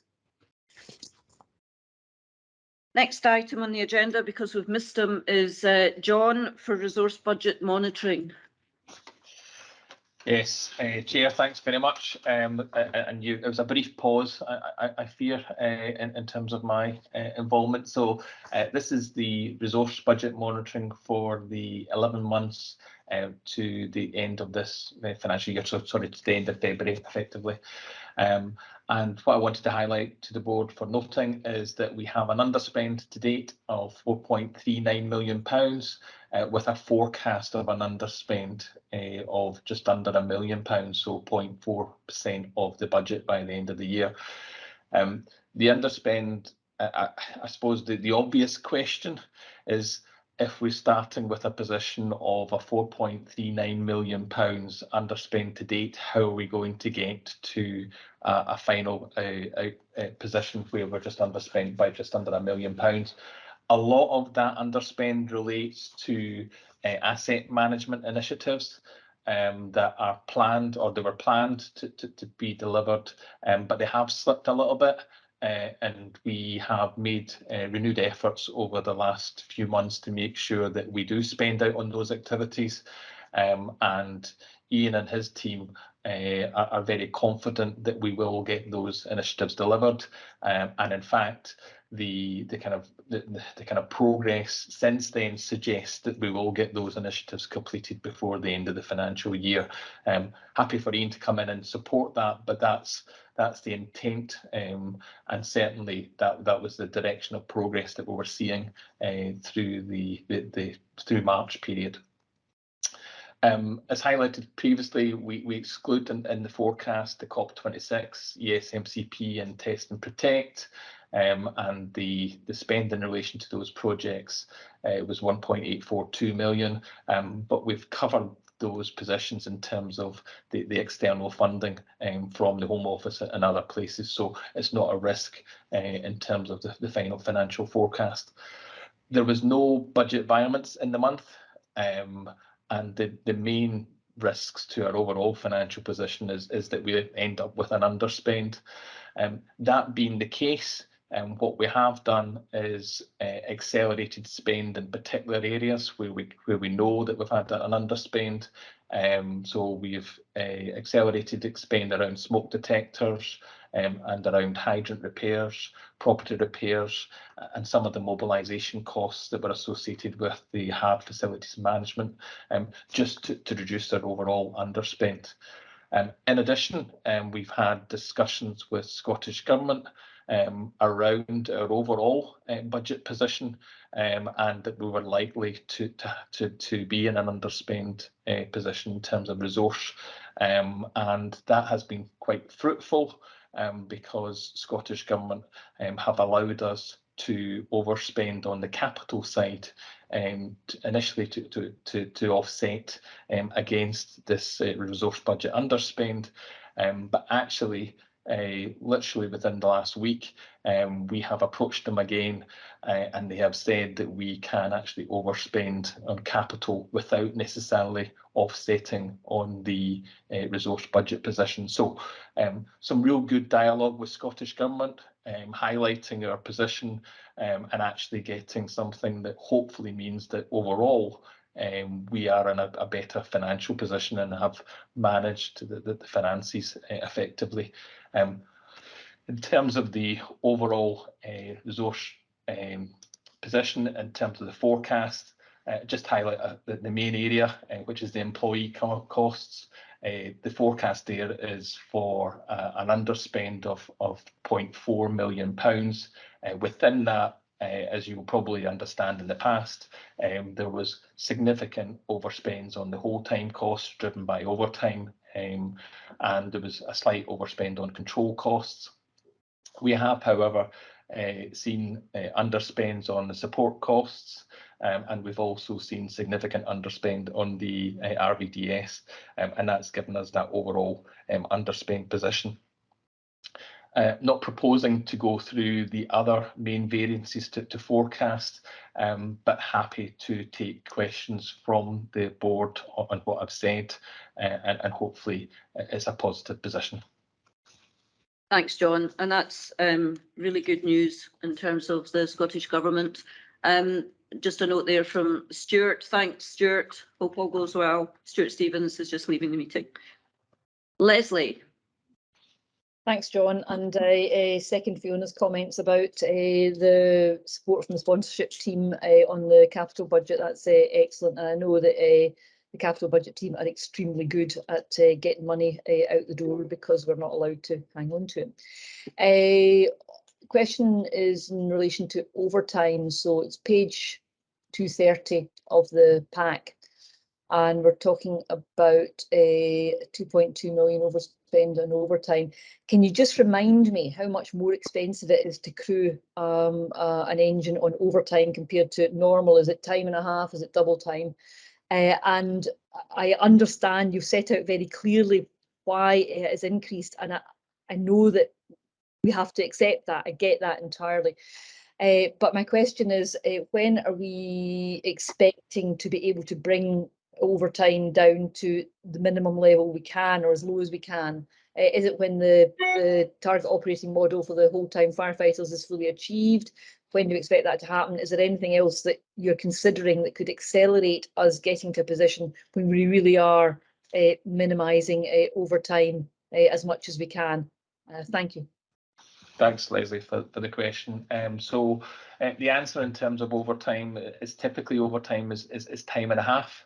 The exceptions to that are more around public holiday. Public holiday is double time. It's actually double time, and also the holiday is given back as well. And that's all to do with the Grey Book and the terms and conditions. Can't do anything about that. But that's the position, Leslie, in terms of overtime and how it's calculated, etc. In terms of the position, you're absolutely right. We almost have to wait till we get back to that target operating model for us to minimise the overtime. And we can obviously use OPRR, that's out of pattern, roster and reserve. So if you like hours, to use that as part of the process. But again, there'll be pressure on OPRR if we've not got the recruits coming through to use, because that's again hours that we're missing. So the overall position is that once we do achieve our target operating model, then that would be the point where we would be seeking to minimise overtime. However, I would highlight there is always the view that we need overtime, particularly around skill set. So despite the fact that we maybe have a workforce, it's having the right skills in the right place at the right time. So there will be an element of overtime around that. Your point around could we accelerate? That's certainly, it's unfortunate that Stuart's just left because he is in charge of a group that are looking at that particular aspect. You know, could we accelerate and get ourselves back up in terms of target operating model? But another reason why a group has been set up is that there's actually an emerging risk around pension changes, which will potentially accelerate retirement. So that may be almost a double whammy for us, that we are trying to, as best we can, recruit. But in the face of it, there is also the prospect of further retireals and that retiral pattern being accelerated, which is an area that we're therefore looking to see if we can address. So I hope that gives you a full explanation, Leslie, and explains where we are in that matter. Chair, if I can just come back on one point. Yep. Thank you. Thanks, John, and your answer indicates some of the complexity around this situation. Am I right in thinking that the trainee recruitment being handled on 4 days on, 4 days off is accelerating new recruits coming into the workforce? Is that right? Yes, I absolutely believe, unless John tells me otherwise, but that is my understanding. That's helpful. Thank you very much. Thanks, Leslie, and thanks, John. Brian? Yeah, thanks, John. I just wanted to clarify the forecast outturn position, the £1 million underspend, because when I read the paper, I was looking to the capital paper to try and find the £1 million. So I'm not sure whether it should be there or whether you said actually Scottish Government have said we can just keep the cash. Could you just clarify, please? Yeah, so it's been a fairly swift and moving feast. Initially, when we had the discussions with Scottish Government, they said, look, yes, you can overspend on capital, but please offset it against your resource budget. So we were planning on that basis that we would try and manage between the two items. Since then, they have said, look, we fed back to them that actually we could spend more on capital this financial year, but that wouldn't necessarily mean that we could offset completely against the resource budget. And they basically said, okay, we're quite happy. You can overspend on the capital position. It's actually up to an amount of £2 million. And that's more of an appreciation of the overall Scottish Government context. And it's been that dialogue that's helped us to take advantage of that. But there is now, if you like, there is no linkage between the capital overspend and the resource budget position. But ultimately, they will tie themselves together. The main thing is that we've got permission from government so that I don't then get, when the auditors come in, they turn around and say, how come you've overspent against your agreed capital del or resource del? But that's the position, Brian. I hope that makes it clearer. Just to follow up, John, so in terms of the forecast outturn on resource, if we were £1 million underspent, are we able to retain that? No. So we're having to return £1 million to the Scottish Government. Yes, so wherever we land, and that's one of the reasons why we are trying to accelerate the spend as much as possible in the resource budget. So if the resource budget remains as an underspend, then that will be effectively amalgamated within the overall Scottish Government position. Obviously, our total budget, which would be the resource budget plus the capital budget, and we would potentially be showing an overspend overall if we do actually reach the 2 million overspend in terms of capital. Yeah, but what we really need to do is overspend. Well, we can't overspend by 3 million because they're saying there's a £2 million limit. Yeah, but so, I mean, are we likely to overspend on capital by 2 million? Yes, very likely. Yeah. Sorry, Ian's been dodgy. Now, up until yesterday, he was telling me that it was very likely. Absolutely, absolutely, absolutely. It's just disappointing if we're yet again going to have to effectively hand back £1 million to the Scottish Government. I think look at it as a net position, Brian, because we've effectively been able to overspend by £1 million. Yes, exactly, and that would be a preferable position to underspending on resource, and having to spend out on capital. Through discussions and negotiations, we've managed to get a more favourable position, and I think that's one to be welcomed by the board. I do at one level, John, but I can't get round the fact that we're going to have to give £1 million back. But anyway, painful, but factual. Ian, do you want to come in on this? you don't mind, just a wee bit of context, because John mentioned some of the asset management there. The challenges that we've had this year and being the planning, we've hit our targets we wanted, but the challenges have been the supply and demand across the piece of assets, of items, of delivery. The only constant you've got in here is your salary grade going through, and obviously your overtime element. The rest of the elements that we've been responsible for, but we've been throttling up levers all over the place to try and make sure we hit the targets we've been. But equally, we've had COVID, so the reduction in fuel savings and the various elements that's through the report has all added. It's been a very, very fluid budgets, both on capital and on resource over there. And as I said, we've tried our damnedest to spend as much as we can in the last sort of 6 months of this year to try and make sure that overspend has been minimised going forward. Yeah, no, it's very fluid. Is a very good description. Thank you for all the responses. That's the resource budget monitoring report, which was for scrutiny, as is the next one, agenda item 17, the capital monitoring report. John.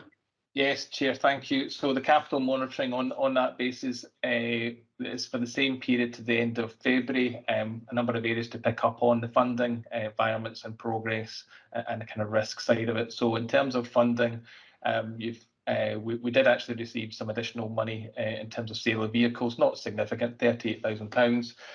That gave us a revised capital funding position of just 40.582 million. And that included the money that we have received from government, the additional 3.7 for the PPE issue. So that will resolve that as part of that process. As we've highlighted, we knew that there was challenges all throughout the year around capital, and actually there was a risk that we felt was fairly significant that we wouldn't spend out on capital, and also it would be, so in other words, it would be an underspend position in both on resource and on the capital position, and that's not something that we wanted particularly. So we undertook a fairly robust programme to overcommit on the capital side, to make sure that we did very much spend our capital funding. Given that what we've stated already in terms of our overall capital funding position, it would seem at odds for us not to at least spend out on capital. And as I say, the position has been helped through negotiations with Scottish Government, and they are now permitting us to overspend on capital to an additional £2 million. And Ian and his team are confident that we can actually deliver out on that forecast.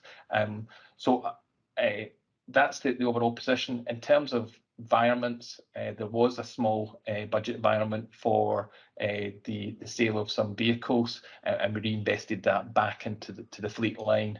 And in terms of progress, it's noted in the report at 3.4 and 3.5.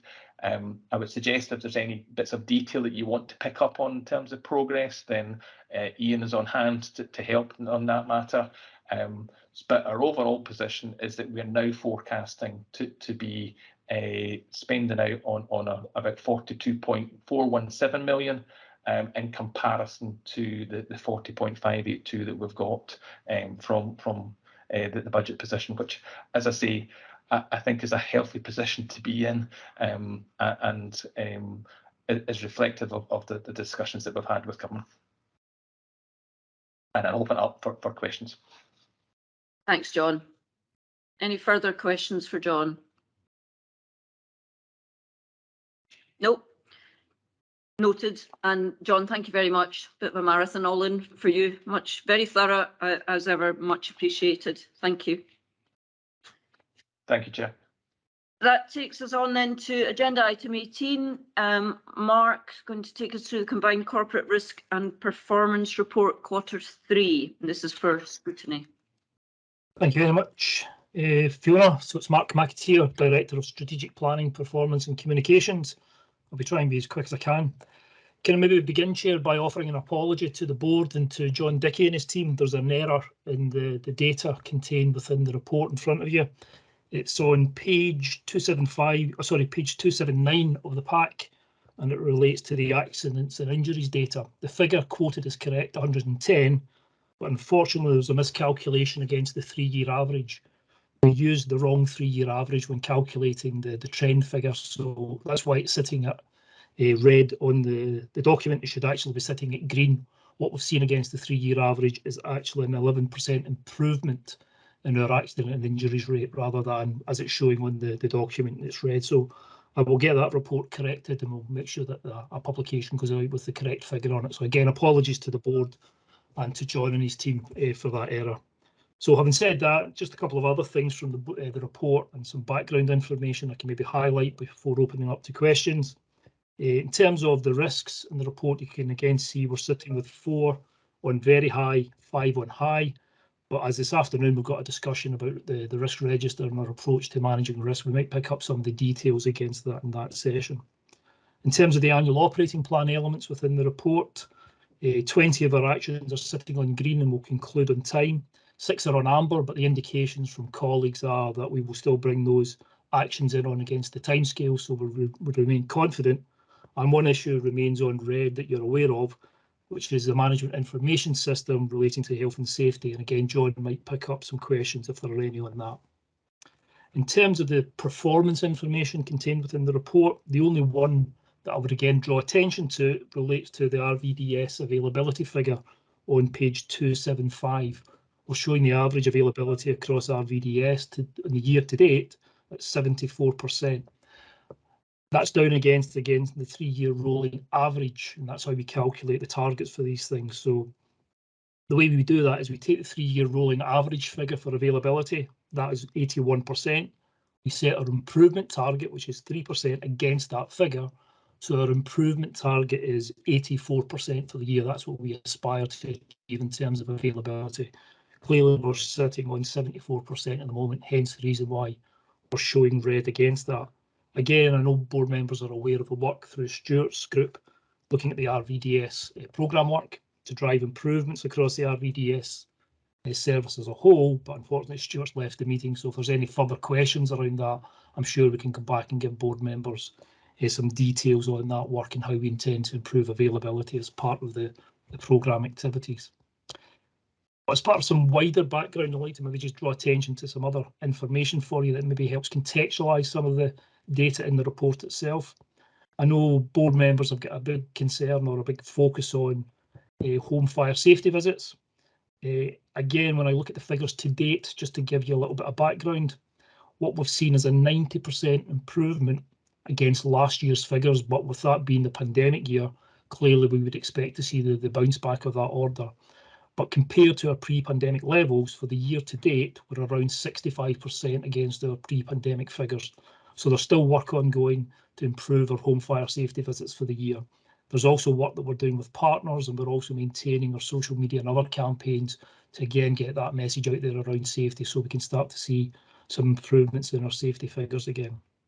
For non-domestic fires, can also draw your attention to that. They are 9% higher than the previous year, but against our 3-year average, we're showing 7% lower against the average. So again, while it looks as if there's an uptick, we're still doing well against our 3-year average. And again, I know it's something that Stuart has in his radar with his team to ensure we focus on non-domestic fires. The figure itself was largely driven by early year, so Q1 figures in the year. And again, we're doing some work, particularly in Edinburgh and Glasgow, where we've seen some real improvements in the last couple of years, and they're working hard in those areas to continue to drive down non-domestic fires. They tend to relate to things like bin fires and so forth. Fire fatalities, again, I know it's another area that board members show a great interest in. In the year to date, we're about 11% above the 3-year moving average over the last 3 years. But again, I would draw board members' attention to the fact that we're now down to around 40 fatalities on average per year over a longer term. And when you get down to, in statistical terms, low numbers like that, you tend to see volatility over short periods of time. Now, clearly, having said that, 40 is still far too high, and efforts are still strong in the service to drive that figure even further down towards 0, because that's our aspiration. But we will always see a degree of volatility when we get to those low numbers. And again, if we compare to years gone by, we're at a very strong level of fatalities in comparison to maybe 20, 30 years ago in the service. Fire casualties continue to reduce significantly, and that's a very good story for us.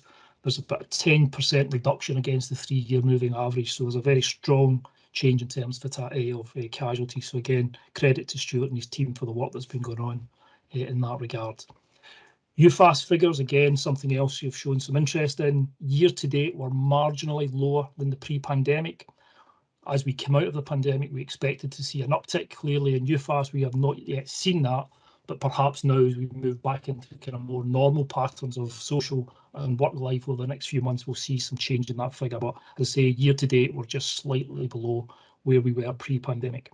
In terms of the overall incidents that we attend, again, just to give you a bit of background, we have seen a significant increase this year. A lot of that was related to Q1. This is a year-to-date picture. So Q1, we saw a lot of increase in outdoor fires, etc., and that's what's driven a lot of the high incident numbers we've seen over the year. And we've also saw increases in terms of attendance to non-fire incidents, mainly in support of colleagues in the ambulance and police service through effect entry and special services. So that's what's largely driven our overall picture in terms of incidents. But with that information, Chair, happy to take any questions from board members. Thanks, Mark. Anybody got any questions? Leslie. Thanks, Mark. Thanks, Chair. Yeah, you mentioned it in your narrative, Mark. It was the Health and Safety Management Information System. So it's off target, and on page 287, there's a reason given technical issues and competing demand within ICT. And John, I wonder if you can tell me what is the impact of the delay there, and is there a risk associated with the delay there? Thank you. Yeah, Chair, happy to come in there. Thanks, Leslie. Yeah. There is no risk, Leslie, at all. There's good communication and good work between ICT and health and safety. It's just there's just a priority issue in ICT. That's all, but it's not causing us any problems with the actual system. What the only issue we've got is it's a reliance on using various SharePoint sites to retain records, and it's harder for us to get to the records when we're doing scrutiny or we're doing audits or whatever. There is no risk to it at all, and it's not stopping us from doing anything with regards health and safety, anything to do with health and safety compliance, nothing at all. Thank you. Thanks, John. Thanks, Leslie. Mark, I do have a point I want to make in terms of the AOP exception reporting. So there are 15 items, and 4 of them are clear revised dates, and 11 of them either have no revised date or are a bit ambiguous. Huge appeal. Please, can we tighten that up? It's a bit of a perennial problem, but I understand occasionally there are reasons why it's hard to get a date, but the narrative should explain that, and I'm fairly sure that there are a number of them where we could put in a revised date, so that would be appreciated. Thank you. Any other? Apologies for that, Chair. We'll pick that up for the next report. Okay, thanks, Mark. Any other questions for Mark on this? No, good. Thank you very much. The next item on the agenda, reports for information only, race equality update and equality improvement update. Liz, I'm not going to suggest that you need to say anything, as it was clear from the covering email that these were for noting and everybody will have read them. I will ask for any burning questions on these two. Nothing? Excellent. Thank you very much. Item 20, risk themes. Any particular risk themes people feel we should pick up on from the conversation so far this morning? No? Good, thank you. And that then takes us on to the forward plan. Ali? Thank you, Chair. Just to confirm, and following discussions today in relation to the digital strategy, that we'll add this to the forward plan. We're coming back to the meeting on the 28th of April 2022. But other than that, and unless any other members have picked up anything else, it's as detailed. Thank you. Thanks, Ali. Anybody get anything else they wish to comment on in the forward plan? No? Good. And finally, date of next meeting, Thursday, 28th of April. Something just flashed up in the chat bar, but I didn't see it. Nick's not able to go to the private session. Ah, okay. Thanks, Nick. Okay, that completes the public meeting. Thank you all very much. We will now move in a couple of minutes to the private session. Thanks all.